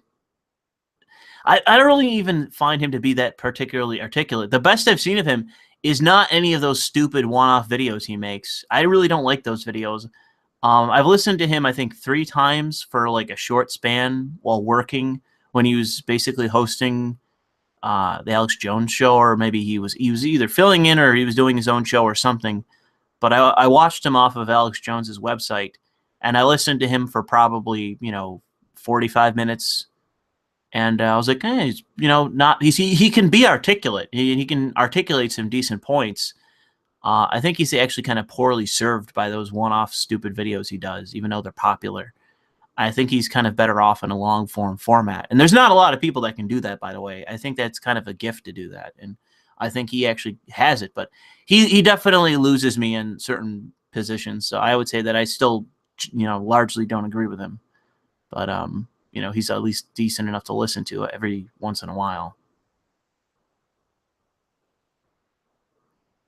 But Gavin, I would say that the strong suit out of all of them would be Gavin. I think he's probably one of the better ones, and it's because while Gavin doesn't always make good points, and he does definitely repeat himself, and some of the videos he gets way too into the persona aspect, and he kind of just goes off the rails and isn't effective. Every once in a while, man, he can make some points that fucking just... like, it is just a pile driver on a stake. It is so articulate and direct. And it's like, and I borrow them. The whole thing with fat people, with obese people, and just flat out saying that there is no qualifications here, you're dying. And there's no justification to that. That you are making yourself intentionally sick, and that you are not healthy, and that you need to get a grip on your fucking behavior and your consumption. And people, it should become more socially acceptable to say that, rather than the opposite of this notion of fat acceptance. That should be completely refuted and rejected. Doesn't mean you go up to fat people and mock them, but it should be direct. When people say, you know, I'm healthy at the size I'm at, it's like, no, you're not. You know, I care, like, even especially if it's someone you care about, you're not healthy. You need to get in shape. You need to lose some weight. You need to control what you eat. And again, like, it doesn't mean you make fun of people. You know, I've seen people in my own area that are overweight that have been going out power walking. You know, the last thing you want to do in that case is mock that person.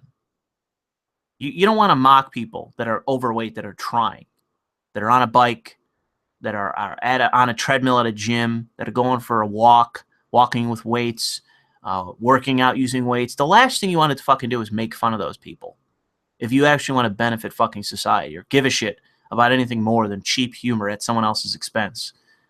You know, I'm more in favor than anything than fucking somebody that's not in good shape getting in shape. And not, you know, trying to reverse that course by doing something against them, slighting them in that way. You know, it doesn't mean you necessarily have to go around and encourage everyone in the cheapest, most plastic way possible. But it doesn't mean that you fucking try to, you know, mess with them in such a petty sense. And I would say, again, you know, be direct, especially if there's someone you love. Don't let them slide just because you don't want to be fucking confrontational about it. If somebody you know is severely overweight and is not trying, you need to get on their fucking case and say, listen, I care about you. Get your shit together. Get out and run. Get out and jog. Get out and walk. Lift some weights. Stop eating so much. See a therapist if you have to. If it's a mental thing. It's not just laziness. Will Ma, or Mage? Will Ma, just say. Sorry, bro. You don't need to read this. I just got here. No idea what you're talking about. I've never used Super Chat, but I want to give it a setup. I do like your stuff. I'm glad I get to listen to you on this one live. So, sorry, I pronounced your last name wrong. Will, thank you for the money. Let's get back to the chat. Oh, actually, I didn't see. Do you guys like the lewd that I sent out on Twitter? Let me scroll down to after I tweet that out.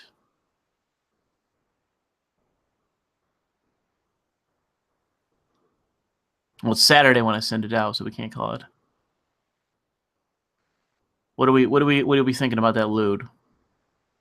You can post porn on Twitter. It's not going to help me get verified. Actually, I guess that's something I could admit to. I sent in I sent in the credentials that I could to get verified on Twitter. I even told them my political leanings. I told them I'm a left-leaning political commentator. My hope is they go, oh, that's great, and they approve me right away. So, because I want so badly, so fucking badly, to be able to make the joke of being a verified leftist on Twitter. You have no fucking idea how much I want to make that joke. And especially make fun of Sargon, because he's been trying to get verified. And he's a real person, and I'm just an alias. Oh, God, it'd be so great.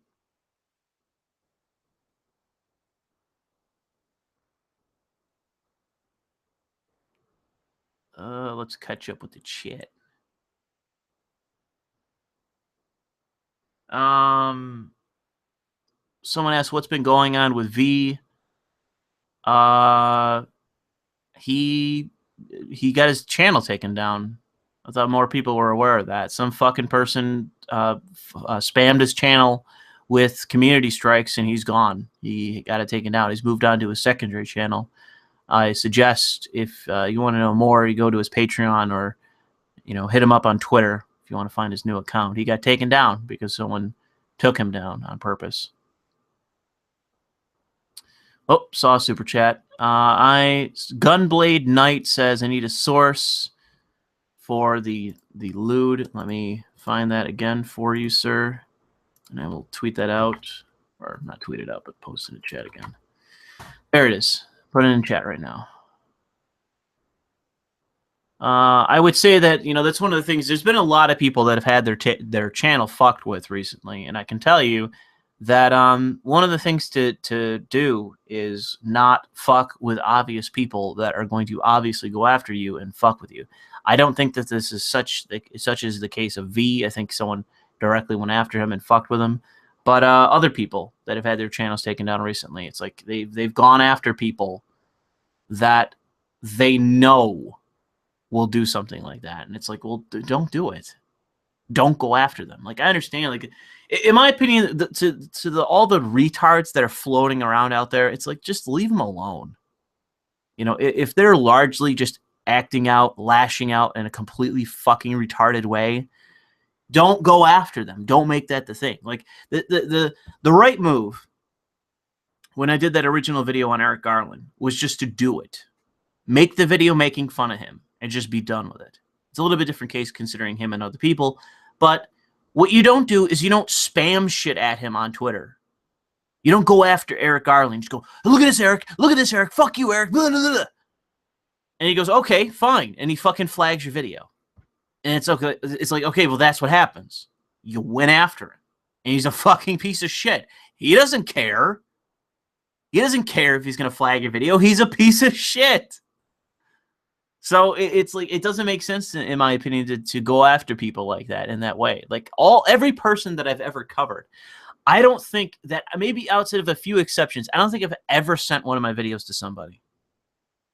Because I know the natural reaction for those people, especially if they're fucking assholes, is to just go, okay, targeted harassment. And boom, there goes that video. I know not to do that. Because I don't want to give them the incentive to do it. Or direct their fans to my channel and fuck with me. Because that's the one time I've gotten a fucking community strike. Somebody on my channel sent one of my videos to one of the people in question, and it was either them themselves or a fucking fan of theirs that watched it, that flagged it. And my channel was fucked for 6 months as a direct consequence of that. So if you're gonna go after an individual, you're taking a risk every single time. Because Google and YouTube, more times than not, will keep the strike against your channel for targeted harassment if you make it about a person. They will keep it. You can do it and hope to get away with it. But anytime you name drop somebody, you show somebody's video, you cite somebody, whatever, you take a risk. Even if you just name them, you take a risk. So it really is something. You know, the position of a YouTube is very dangerous. And so I would, encourage everyone to not send videos to people and to not, target them. It's more about trying to disseminate the idea of these people being wrong than it is to just go after them and fuck with them directly. I think that's bad. It's a bad idea and it's ineffective. It's just not effective. Let's see. What do we got here? Let me scroll down. Yeah, V's, to confirm, people asking, yes, V's channel got deleted. He has a secondary one now. He's uploading there too, I believe. I might have to look to see if I'm actually subscribed to it. I was subscribed to his original. I'll have to look into that. Thunderfoot and TJ are unbearable, I believe now. I don't know if I really agree with TJ. I've given criticisms of TJ in the past, and I don't think really my position has changed, that he's just not trying. And he needs to try more, try harder. He is in some ways and is in others not. But Thunderfoot has really fucking gone off the rails, man. Everything that I've seen of him has been fucking bad. He's joining like the anti-SJW crowd and all the baggage that comes with it. And it's like, okay. You want to do that, that's your fucking mistake. And as far as I know, he's still hemorrhaging subscribers, so go for it, bro. You're just making yourself irrelevant. Okay, let's catch up with the fucking chat. We're going to end this soon, by the way, so I'll tell you when we get to my lightning round before we finish this up. Yeah, V-Shit Poster is his new channel. There you go. It's in chat.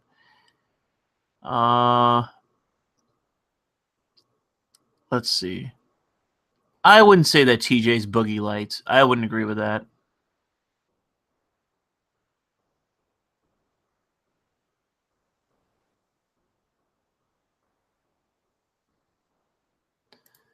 Okay. How's my lewd doing? Let's check that out. We already got 16 likes. Good. Keep that lewd going, baby. I like that one a lot. I saw that. It's on one of the accounts. It was a retweet of one of the accounts I follow that posts lewds in part. And I saw that retweeted, and I looked at the profile. Oh, no, I saw another image retweeted where it was similar to this one, where it was two Asian women. I looked at that profile, and there were really lewd photos there, and I was like, I can't post any of these. These are too pornographic. But then I saw this one, and I don't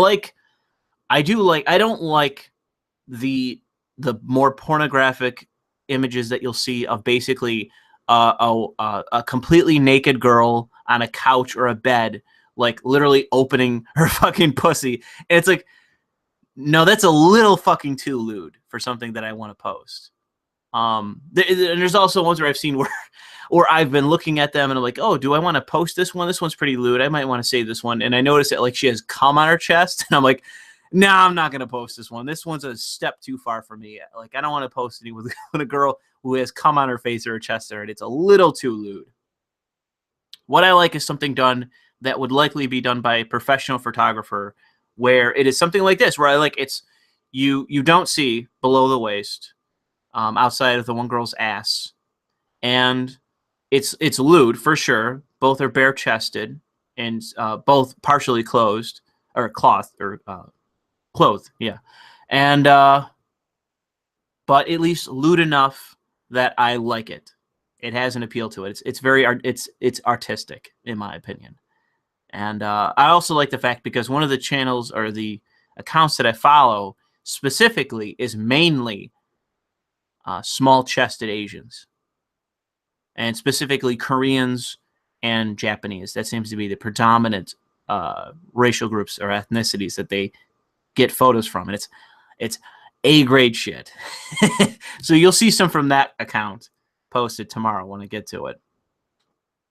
But I saw this one, I was like, oh man, this is too perfect not to post. Is you have the artistic poses, you got two girls, so you have the Yuri, you got and they're both in the bed, and it's lewd. Too perfect. They're both cute for sure, but the girl on top, definitely A+ content right there, baby. So yeah.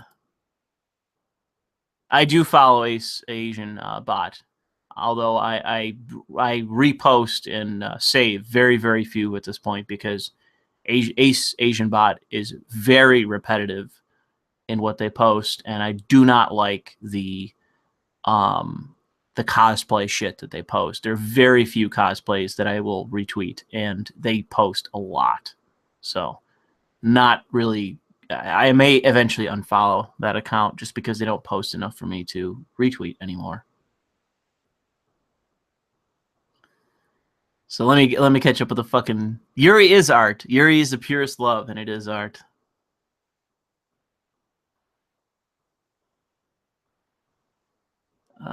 Loot stream. Puritan Tradcon. No, I like artistic nudes or artistic nudity. I do like that. No, I don't like. You will see some people asking me about the poontang or the puss. You will see some of that tomorrow, I think. But like I say, I don't like things that are too lewd to post because I have people that are fucking, Puritan about it.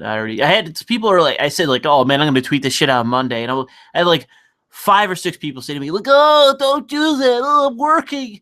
And I was thinking to myself, like, why? What does it matter? And then today, when I was in court, I was fucking around on my phone and all these Asians on it. I was like, oh, I don't know if this is too good to look at in public. Especially when it's like a bunch of them are bare chested. It's like, I don't think I want to look at this in fucking public. Some of the Yuri shit, which is mostly fucking innocuous, or even the anime shit, that's not really that big of a deal, I would say. But people, if they see any sort of nudity, they're gonna assume you're looking at fucking porn. And I was like, I don't want to. This is a bit iffy. So now I have a greater issue or a greater empathy with people saying, don't tweet this out. But I am on Saturday, and I don't give a fuck if you're working on Saturday. You're just gonna have to fucking deal with it. Let's see. I wouldn't say that I prefer necessarily small chests. I like proportional chess. And if you have a more, what's the word, lithe or thin girl, I don't really like that she has huge tits. I think it's very disproportionate, and I don't like it. And that's actually what you will see in part on Asian Bot, is that they will tweet out every once in a while like a very thin, shorter Asian girl with just massive fucking tits, and it's like, I don't like it. It's not proportionate. But even people will say that about small chests, but I just don't have that natural, I guess, rejection of it. That I don't really mind small chests. I don't mind medium-sized chests either, but I don't really like large tits, in my opinion. That's just my taste.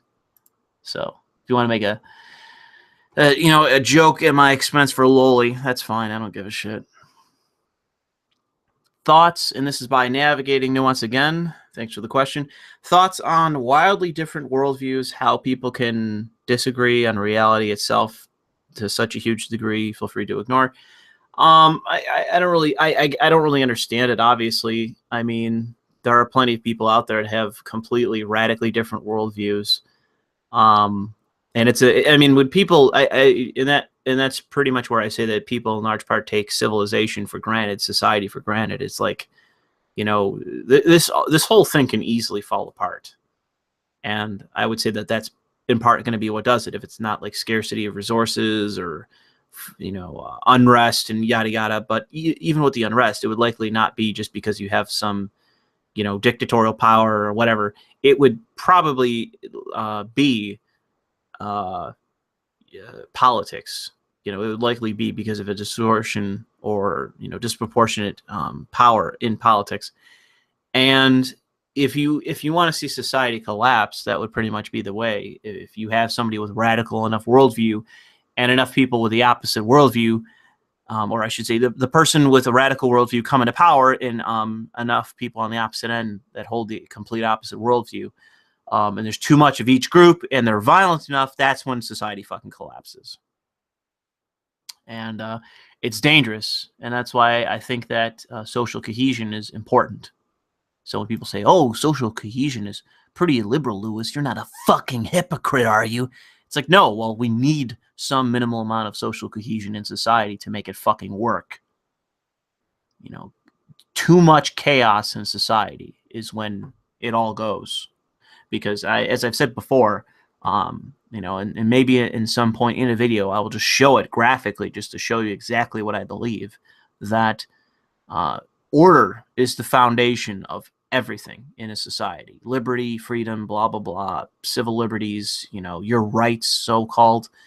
Everything is built upon order. So when people say, oh, well, I have the right to do this, or I have this constitutional perspective or principle that I'm abiding by, or I have the right to do this, and blah, blah, blah, like that perspective of, I'm going to go into a courtroom and I don't respect the law. I don't recognize your right to say how I should follow the speeding laws and blah, blah, blah, and I don't need a license because I'm a free agent and all that anarchist bullshit. It's like, I fundamentally reject all of that for the sake of social cohesion, because all of it is a fundamental rejection of the order in our society. And that can't be abided by. When people show up and say, I fuck you, judge, I don't recognize your legitimacy and your authority, and the bailiff or the officer or whoever just kicks the guy in the ground and puts the boot on his neck. It's like, well, I didn't say that shit. I didn't reject the authority of our society. I didn't reject the authority of our court system. I didn't, spit in the face of, the separation of order and chaos in the society. That obviously doesn't mean that law enforcement, the courts, and everything else can't go way out of whack and be too authoritarian and, disrespect the liberty and civil rights, civil liberties, etc. in our society. They can't crack down unnecessarily on the freedoms and the rest of that. But what it doesn't mean is that, the idea of like what libertarians and the anarchists have is that principle and ideology goes above all else. It's like, okay, well, that doesn't work. There's no efficacy there. Everything is built upon order in this civilization. Everything. There's not a single thing that is not something that is that is not derivative of order. For everything in the society that we value to exist, everything, every single conceivable thing, it requires a very dedicated and reinforced amount of order. And I've talked to Sargon about that more than once, and he absolutely agrees with me on it. And I think it would be hard pressed outside of, well, actually, my ideology, well, my dogma, well, principle. It's like, okay, well, just because of principle doesn't mean anything. Doesn't mean anything. It's okay to be principled. That's great. I'm principled. I try to be to the best of my ability. But in the end of the day, you need order. You need it. You need it. In order to live in a society, you require that. It is the bedrock of this civilization. That is what's necessary. When people say, oh, we're going to live in this stateless society without order, it's like, no, you're not. No, you're not. So get off of it.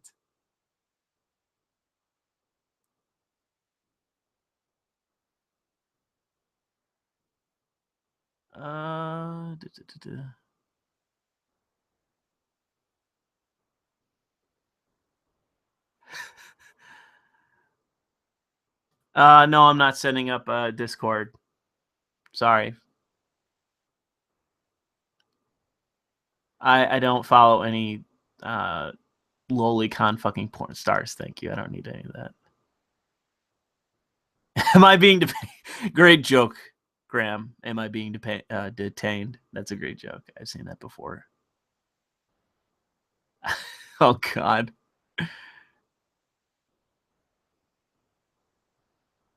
Is that guy T still retarded ANCAP? I don't think he is. I can't say for certain, but I don't think he is. Opinion of Soros. Soros is a lunatic globalist that also serves his own self-interest at the same time.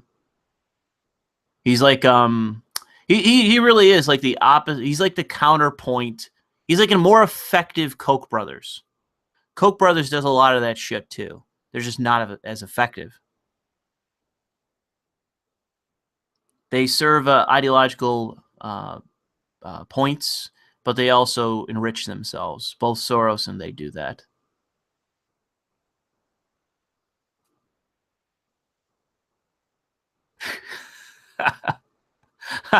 Great, I got people calling me a Nazi.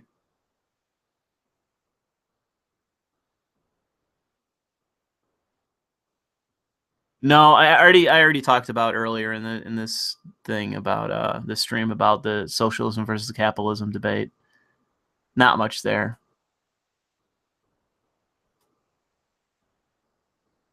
Let's see here. Oh no. Thoughts on MTV wanting to hunt down Jim? I saw that. I don't understand what's going on. I even saw that video by him. I don't get it. I don't know who that guy is. I don't know what they're after. Apparently they want to go after him or something. I mean, maybe if MTV wants to go after Mr. Medicare, my only understanding from any kind of position of efficacy would be to give him a fucking job. If I was MTV, that's what I'd be going after Mr. Medicare for, would be to give him a fucking job.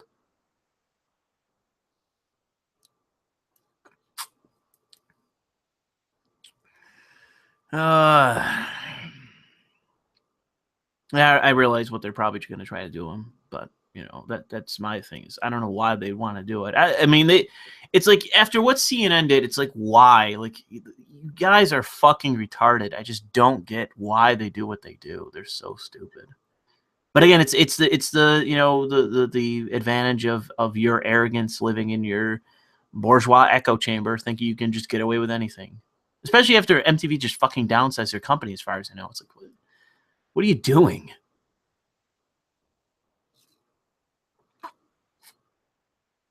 Okay. I think I've been going for 2 hours and a half. So what we'll do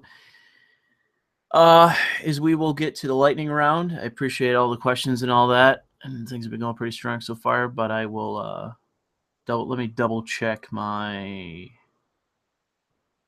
No, okay, we're caught up on super chat. So we will move on to the lightning round, and I'll answer a few questions, and then we'll get to the last, and then we'll cut it off. And we'll end this. We'll end it for good. Let me double check the lewd. Okay, we're up to 26 likes so far, and we have a.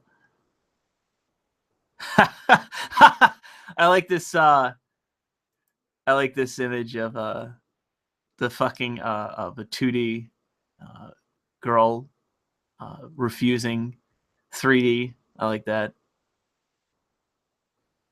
Good responses to that lewd so far. Good responses to the lewd. But yeah, I might have to look at it. That's the only one that I found that wasn't very perverse from that account. I didn't follow that one because it was really fucking pornographic. But I'll probably, I might look up that website because they actually have their name at the bottom right. I might look that up and see what other kind of lewds they got going on their website. Post some of those. But yeah, I have a whole shitload of lewds saved. So I'll be tweeting those out. Oh, actually, I'm not paying attention to the chat. Okay, let me catch up with this. I've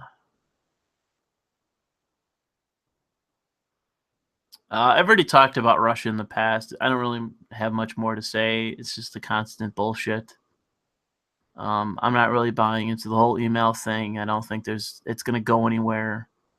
I don't really think there's going to be anything that comes of it. It's just going to be more of the same shit. Lewis, I saw your tweet. This is from Derek about Nurse Love Live. What's your opinion on it?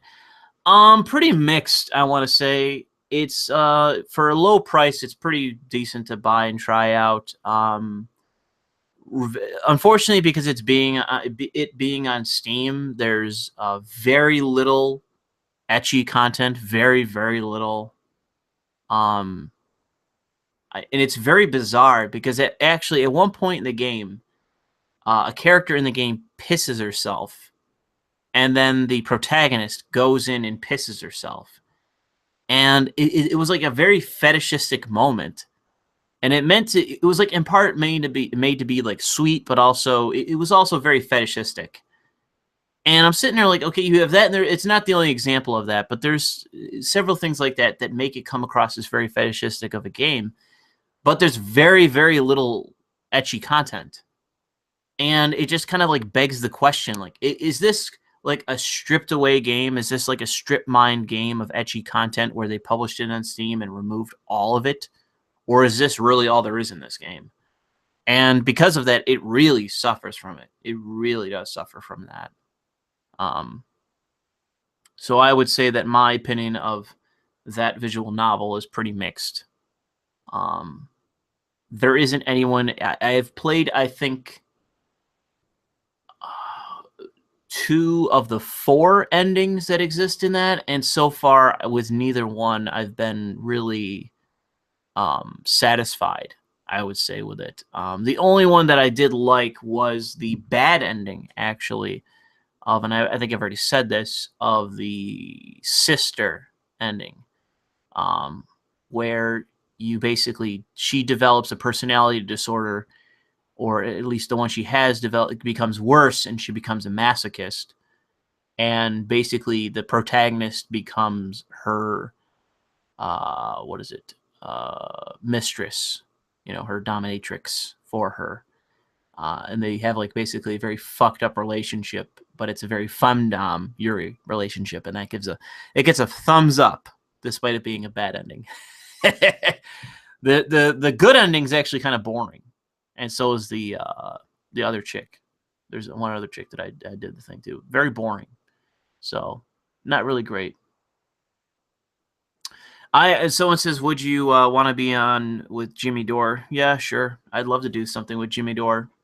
I think him and I would have a very productive conversation outside of maybe I would steer clear, hopefully, and I'd lay it out with him before we talk. Like, listen, if you don't want to talk about the shit we disagree with strongly, let's not do it. Let's have a decent conversation first.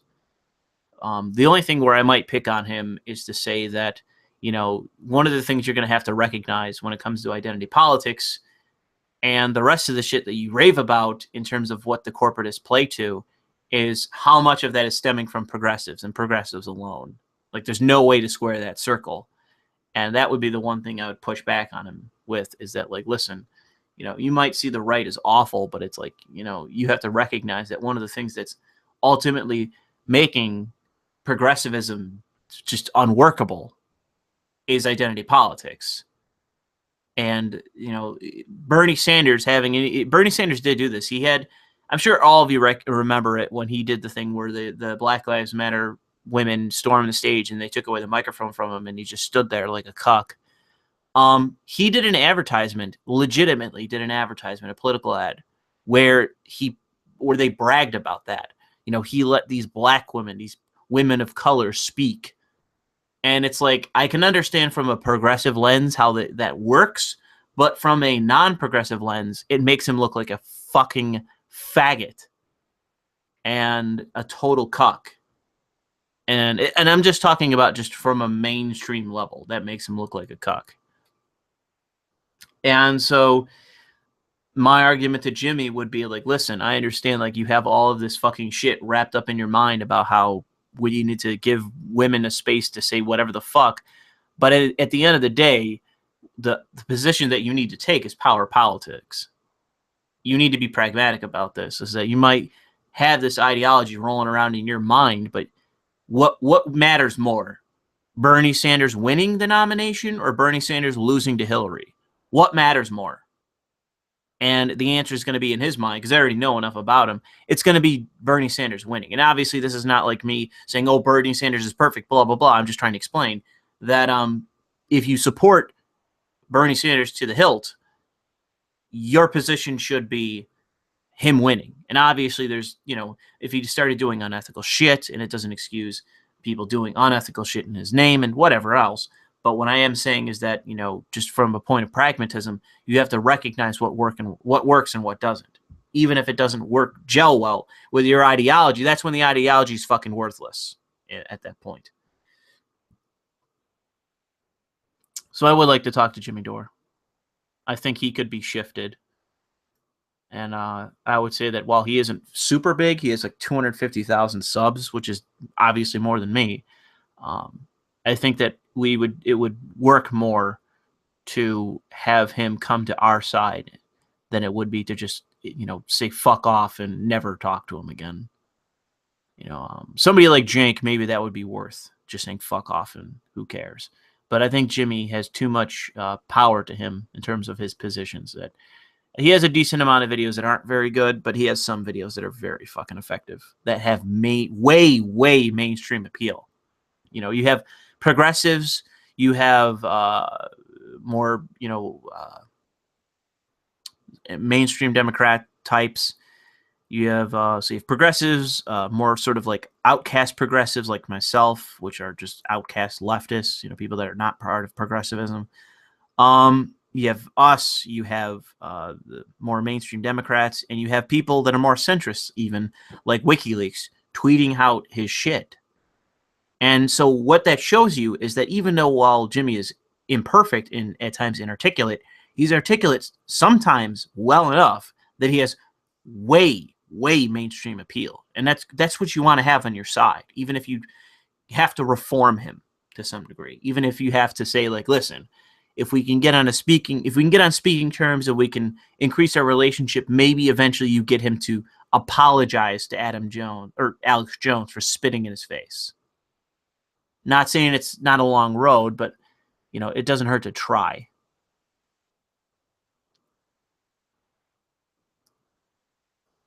But going back to the visual novel point, I am in the market for a new one. I actually have one that I've had for a while that I was going to try out, but it's also a Steam one, so it might be disappointing. Seems to be a lot of disappointing visual novels on Steam.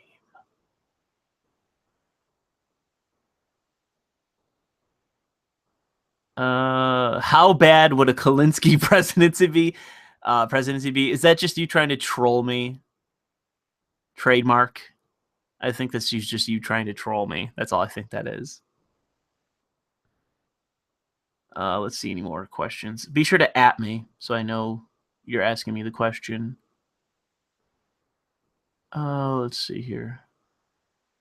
I would say that in terms of not to go too much off on it, but the type of visual novels that I probably like the least or close to the least is kinetic novels, which, if you don't know what that means, is that they basically, it's start to finish, and any change or any choices that are in it are completely cosmetic. That it's just beginning to end, one ending, nothing changes. You have no real influence. I don't like games like that, and I don't like visual novels like that.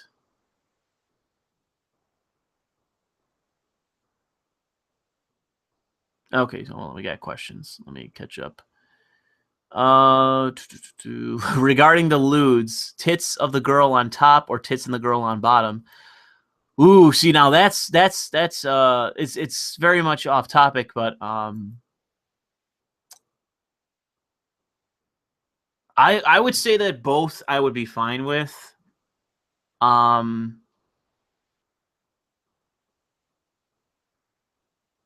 I guess I would say probably tits on the girl on the bottom. But I would say that overall, if you had to ask me, like, take or leave either one of the girls in that image, I would definitely take the top, even if she has smaller breasts. I would definitely take her. So yeah, I mean, I just think that with smaller breasts, it's not necessarily like a fetish. It's just a matter of, like, I don't discriminate in that sense. I don't think it's necessarily like a direct negative. Did you ever pick up that Starlight Vega? I know I told you about it a while before it came out. I honestly don't remember. The name sounds familiar. I honestly couldn't tell you. I don't know. I can't remember. The name sounds familiar, though. Recommendations for an entry-level visual novel for an open-minded normie. The first one I started with was School Days, and I got that off of Jast, and it's notorious, and there's a lot of people that don't like it, but I would still recommend it. I would say start with School Days because that's what I started with, and I liked it. It's still to this very day one of my preferred visual novels. I did like it. Um, I think that you actually, like, you have to. It's very visual, and there's a lot of, like, full animation and then half animation. But I think that it gets you in the mindset of what a visual novel is, and it gives you the idea of choice, and it actually does change the game. I think it's not the best story, not the best voice acting, not the best characters, not the best, obviously flawed, but it puts you in the right mindset, in my opinion, to show you what visual novels are, and that this is what can be offered, even if it is of modest quality. Um, I liked it, and I still like the girls in it, uh, even though I have my preference, which is Sekai Sonje. Uh, Definitely more preferred over the other, which is Katsura. I forget the last name. Starts. It's another K though, or maybe that's her last name. Anyways, we'll move on. Drizzle says in a super chat, "I hate Asians." Not a joke. Well, you come to the wrong fucking stream, brother. I don't know. I don't know if I want to turn that into like a joke more so than already stated. Like, you know, you just say you hate Asians? Is that what you're trying to say around? Well, I gotta tell you that you come to the wrong part of the fucking internet, boy. Why don't you take your fucking what, I guess, like, what would be the opposite of miscegenation? Like, whatever the like, is there an opposite word for miscegenation? Because that would be the thing to say, like, take your whatever, take your pear stash out of here. You say that, something like that. Um, I don't know. Whatever. Can you link that visual novel, please? Sure. Ooh, can I do it with an affiliate link though? That's the greater question. Can I link that visual novel with... Actually, you know what's another good one? I don't know if Steins Gate is necessarily the best to start with. It's kind of out there. I'll say School Days. I will say School Days. Steins Gate is definitely, I would say, of better quality, but it's definitely a harder visual novel to go with. Okay, where's the... Oh, where's the fucking... I need to create a link for it. Oh, I'm not logged in. Hang on. I'll never turn down an opportunity to make $1, so if you got to sit here and wait, you can just deal with that shit. That's how you stay in business, boys. You never turn down the opportunity to make $1. I'm just a fucking working class entrepreneur trying to make myself a living. God fucking damn it. What am I doing wrong? My email wrong? No, it's not. What the fuck? What the fuck's going on with this? It changed. Oh, it's... Oh, god damn it. Caps lock is on.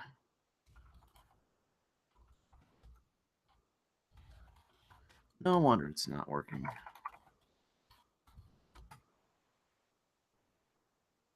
That should work.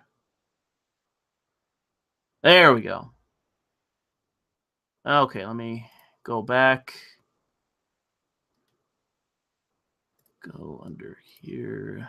But yeah, I'm currently in the market for another visual novel. And I know there's supposed to be some coming out on all the different ones that I go to. And I'm hoping for... God damn it, why is there no fucking affiliate link here? There used to be, if I remember right. You used to be able to just direct link.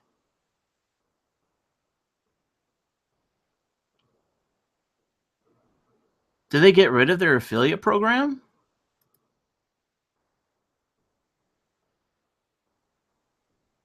I hope they didn't. That'd really suck if they did.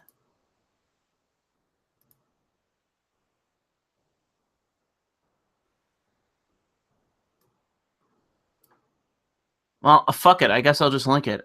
Maybe they got rid of their affiliate program. I don't see it anywhere. It used to say right under affiliate. Redeem a code, blah, blah, blah, game patches.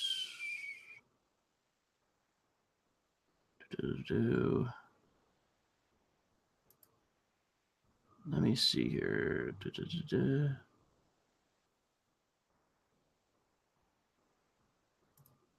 Sorry for this. I don't mean to like delay this, but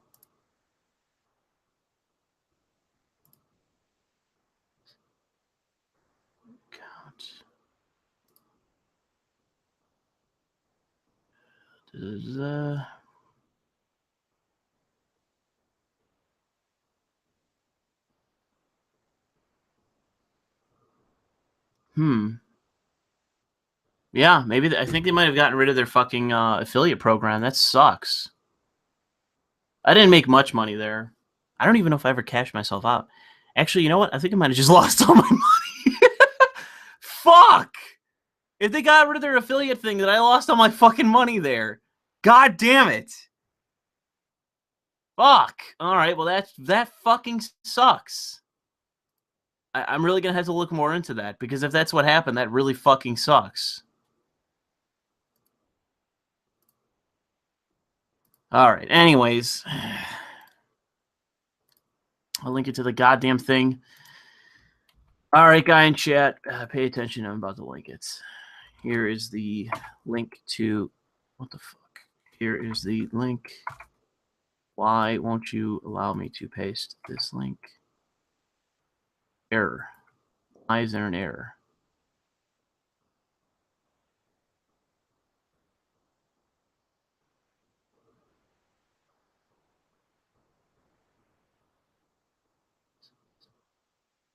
Oh my god.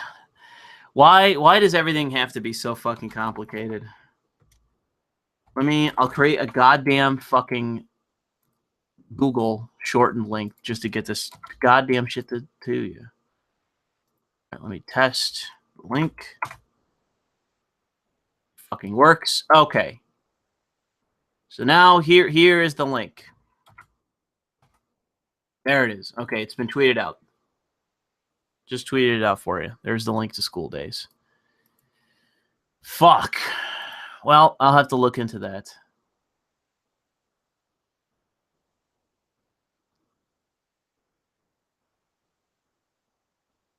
Yeah, I mean, I might have to take that down. That affiliate link I have with Jast, because if I'm not, if one, I mean, the first thing is I'm fine with Jast. I know the guy at JList and all that, but it's like, if I'm not even gonna fucking make money there, like, why am I even sponsoring it? Why should I even sponsor Jast if I'm not even making money?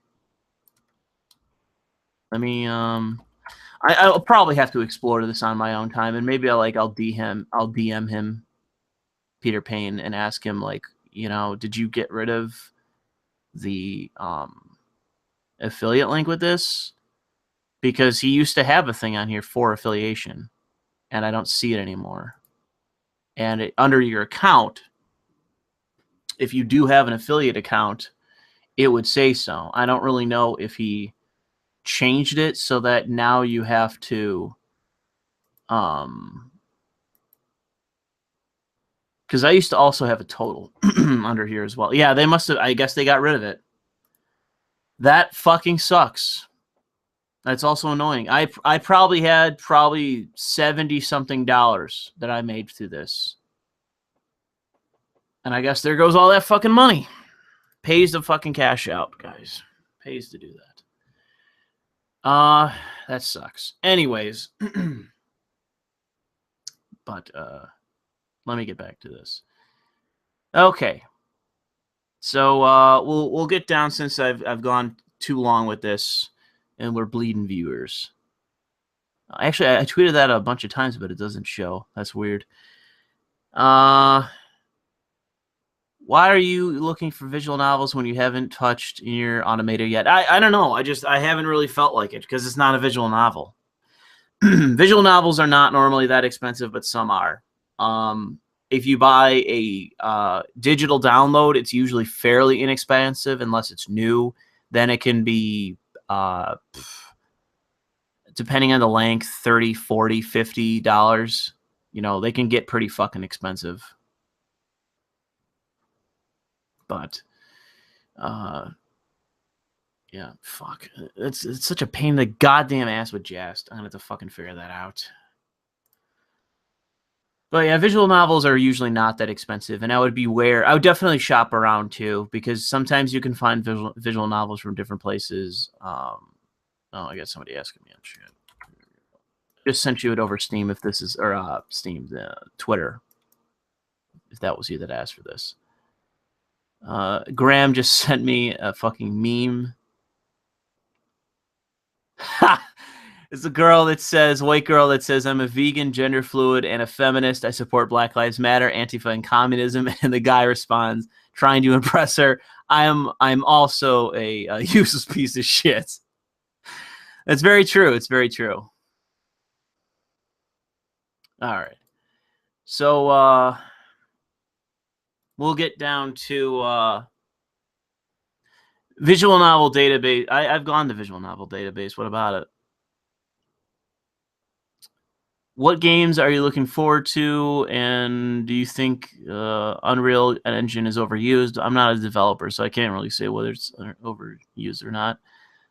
Games that I'm looking forward to, I've already done a whole stream on Detroit Beyond Human, the fucking Life is Strange sequel spinoff thing, obviously. Call of Duty, World War II, although just not as much. There's more than that. What else do I got? I think I've already talked about this before. Whatever I said in previous streams, I think I've talked about this before. Steven Universe is cancer. That's my opinion of it.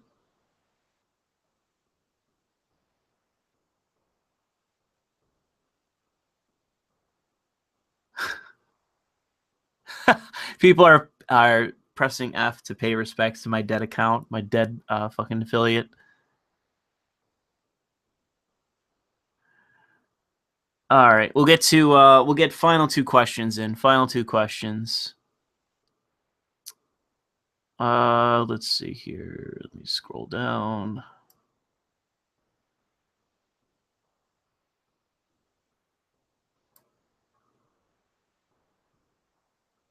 Don't tweet me some broken up fucking gobbledygook.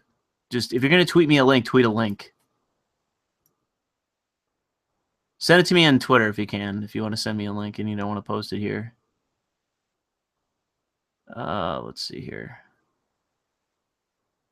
Do I like dark fantasy like Berserk? I'm not really sure what you mean by that.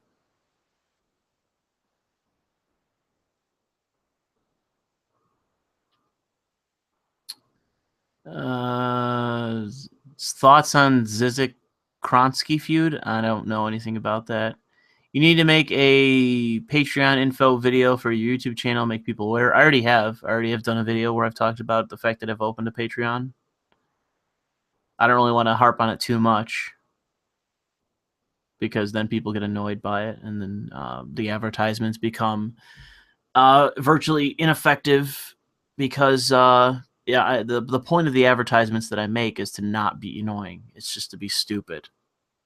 And if people want to go to the links in that, they can choose to go to it. But if it's annoying, then people start to resent it. And you can see there are people that have adverts on their channel where people fucking hate them.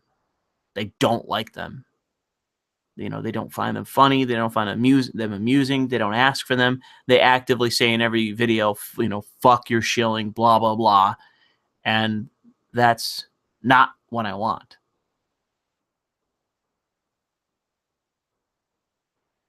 Oh, Chomsky? Oh, I don't give a fuck what Chomsky has to say. Fuck Chomsky.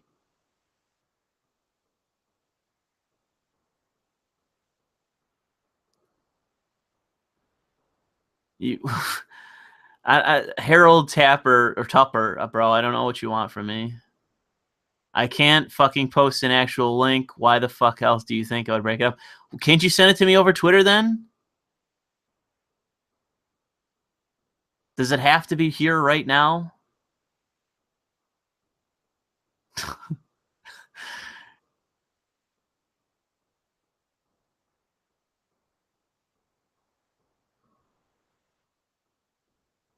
I have a fetish for fat tits. Thanks for that information, Gonzo, rather. If I give you $10, will you post yaoi lewd? No.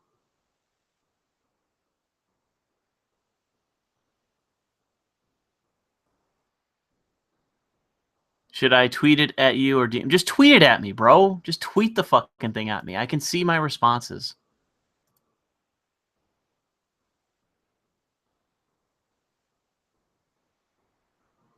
Jesus. It better be fucking good for all this bullshit. I see it's Kyle Kalinske. You know, you're already going down the wrong way. Thoughts on Sargon and company rubbing shoulders with identitarians like Lazy Green and Francesca Ramsey while claiming to remain anti-identitarian themselves. I wouldn't say that Sargon really has rubbed shoulders with Lacy Green so much. He met her. I'm not really sure he has done much more than that with her. And Francesca Ramsey, as far as you know, he has not interacted with her. So, you know, I don't really know what to say in relation to Sargon, but others have definitely, but in different ways.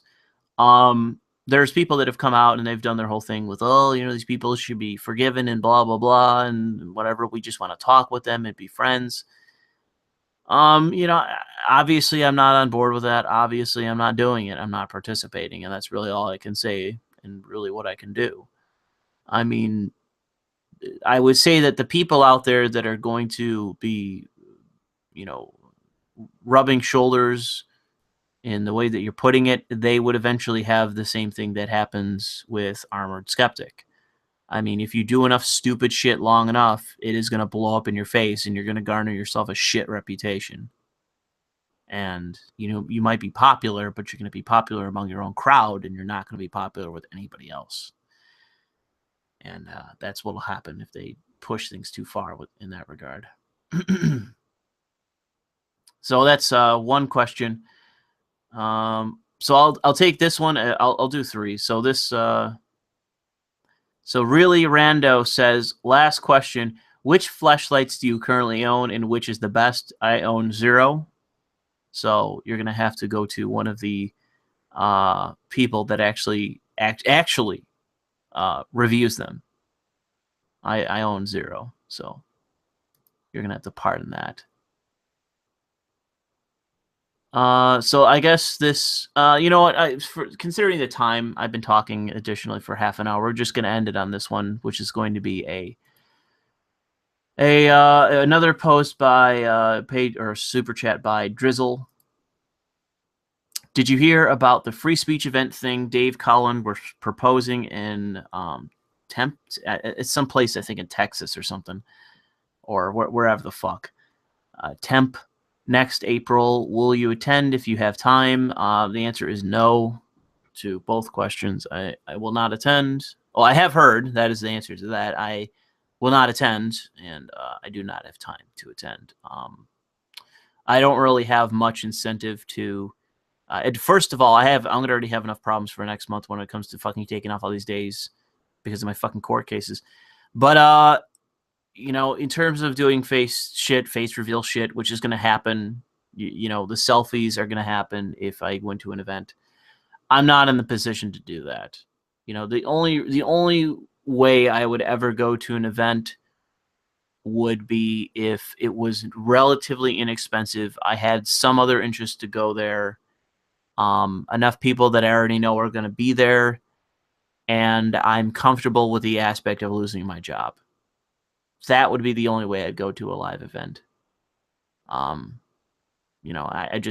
can't take the risk of having my company call me up any more than they already do in Bitch, to have them call up and say, hey, Louis, by the way, we found out that you're doing something. We had 100 calls this morning calling for your termination, and we're going to do that right now. I mean, that would fuck my life, and I don't need that. So I can't really take that risk to do a face reveal at this time. So unfortunately, the answer to that and most others is just for the time being going to be no. If I start making some serious fucking money doing this, and I can position myself to, not necessarily do this full time, but basically, if I position myself well enough where I know enough people know me, I'm already big enough, I already have enough support, and if I get fired, I can do a "woe was me" video and garner a ton of support in direct result of that, and gain a shitload of subscribers and shitload of Patreon support and the rest, and pretty much do this full time where I don't really need the full time job. Then I'll take the risk.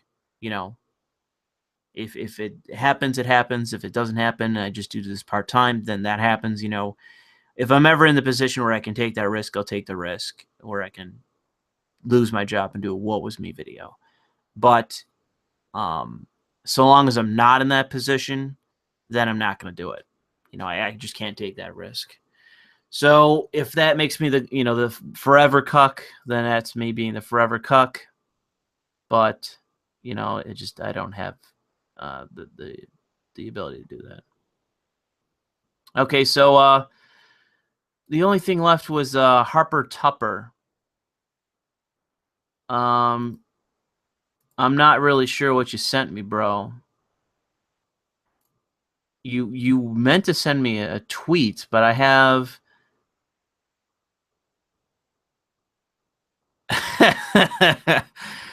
there's just a thing from 4chan where it's ask a Korean that's part of his country anything, and then the first response is Pepsi isn't a fucking country, retard.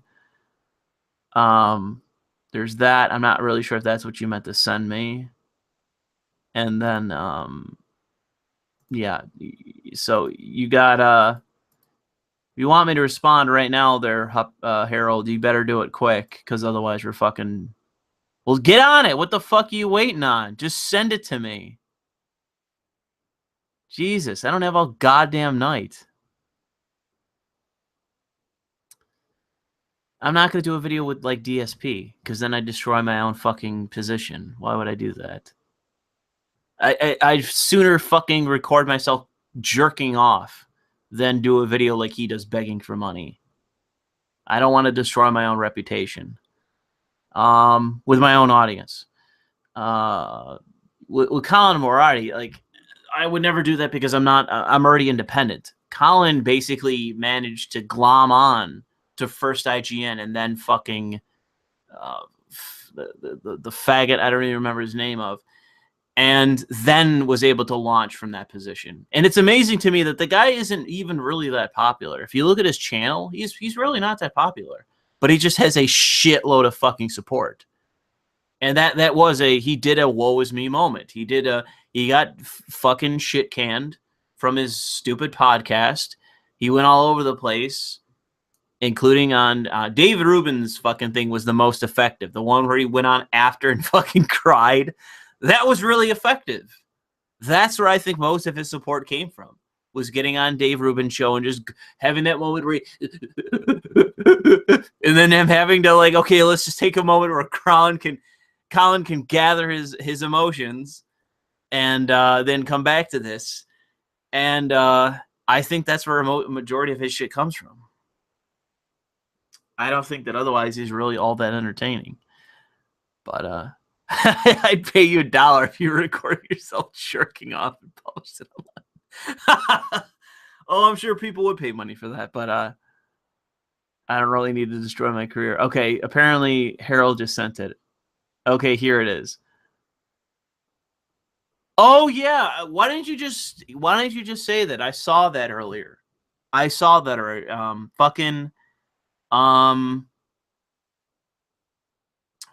Sargon retweeted it. Where Kyle Kolinsky says in response to John Adirola, hi John, I don't agree with you on Russia. Am I a so-called progressive working my ass off to defend Trump? Excuse me. And he gets in a Twitter spat with him and Michael Tracy. Oh wow, Michael Tracy fired back. Wow, I'll actually I'll retweet this thing by Michael Tracy, which is true. I mean, it is true about the situation. And Michael Tracy says, it doesn't matter if you harshly criticize Trump in 1,000 other areas. Be skeptical on the Russian narrative and you're a Trump defender. That's absolutely true. And it is true for TYT as well. And he's part of fucking TYT. Michael Tracy really is the rogue element in TYT, and it's because he has some legitimacy to him. I follow Michael Tracy, and I like Michael Tracy. I don't know why he fucking lowered himself to work with TYT. I think he did nothing but destroy part of his credibility by doing that. Obviously, a guy needs to work, right? But Michael Tracy, it really is a pretty solid guy. If you haven't seen it, I believe Sargon did a video where he was on a panel and just ripped into people that were there with him. Michael Tracy's pretty good, dude. He takes no prisoners. When he's solid, he has a grasp of what he's talking about, and he's confident in that. Oh man, he doesn't give a fuck, bro. He'll go at people. He's great. He has that kind of Hitchens-esque element to him where he just tears into fucking people and doesn't stop. He has that aspect to him, and I really like that. And he's articulate in that way as well. So I like Michael Tracy. But yeah, it's good to see him coming to the defense of Kyle, especially when Kyle's actually right in this instance on, progressives going after fellow progressives on the Russian narrative bullshit. Because it is bullshit. I mean, until there is something to it, there's just nothing. So have something or don't, fuck off. So thanks to Tupper for sending me that. I saw that earlier, but it is worth mentioning. Maybe at some point we could do a fucking, we can do another stream or something like that where we talk about Kyle Kolinsky, or maybe I'll reach out to Kyle Kolinsky. We'll have the meetings of the minds of fucking Kyle Kolinsky and me on a stream. It'll never fucking happen unless Sargon includes him on there and I just join and I just sit in the background And I'm just like, hi there, Kyle. You don't really know me, but I know you. My name's Louis. You'll have no idea who I am, but it'll just be great to like basically send it out on Twitter. Where it'll just be like, whoa, like Lewis is in a fucking stream with Kyle. Holy shit. Considering the videos that I've made in the past on him. That'll be great.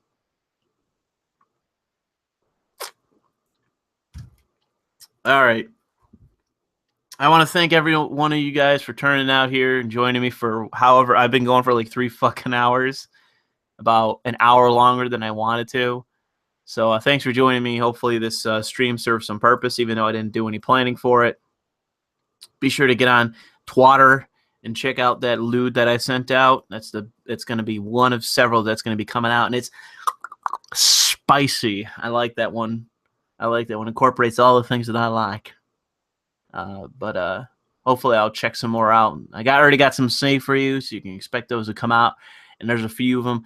I don't know if everyone's going to like them because it includes a bit of pubic hair. And apparently, some people like their ladies fucking shaven like a newborn child for whatever goddamn reason. But, there's going to be there's going to be a little bit of that pubic hair in there. But it's otherwise some pretty good shit. Some good shit. Just get ready to see that shit. It'll be tomorrow. I'm not going to tweet anymore tonight. So thanks for stopping by. Be sure to check out my affiliate links, with the exception of apparently JList, because I have to check that one out. And it's going to suck because I'm going to have to remove them from all the videos. That's going to suck. But I'll have to check that out. So thanks for stopping by. And be sure to support me on Patreon, follow me on Twitter, follow me on Facebook, like this video, subscribe to my channel, whatever the fuck else. If you don't do it, you're a fucking communist. If you aren't behind the miscegenation between whites and Asians, then you aren't welcome on this channel. And I'll ask all of y'all that are in favor of the miscegenation between the white and Asian races to leave this channel forever. Do not return. Do not follow my affiliate links. Do not follow me on Twitter. Do not follow me on Facebook. Do not follow me on YouTube. Do not follow me wherever you can follow me, because you are not in favor of the future, the progress of mankind into the forward direction where we create the new superior race in this world. The combination of all good things combined at once, and the future of unstoppable superhumans capable of anything, with the top IQ as that matters, and the finest looking women out there for people to see and gaze upon.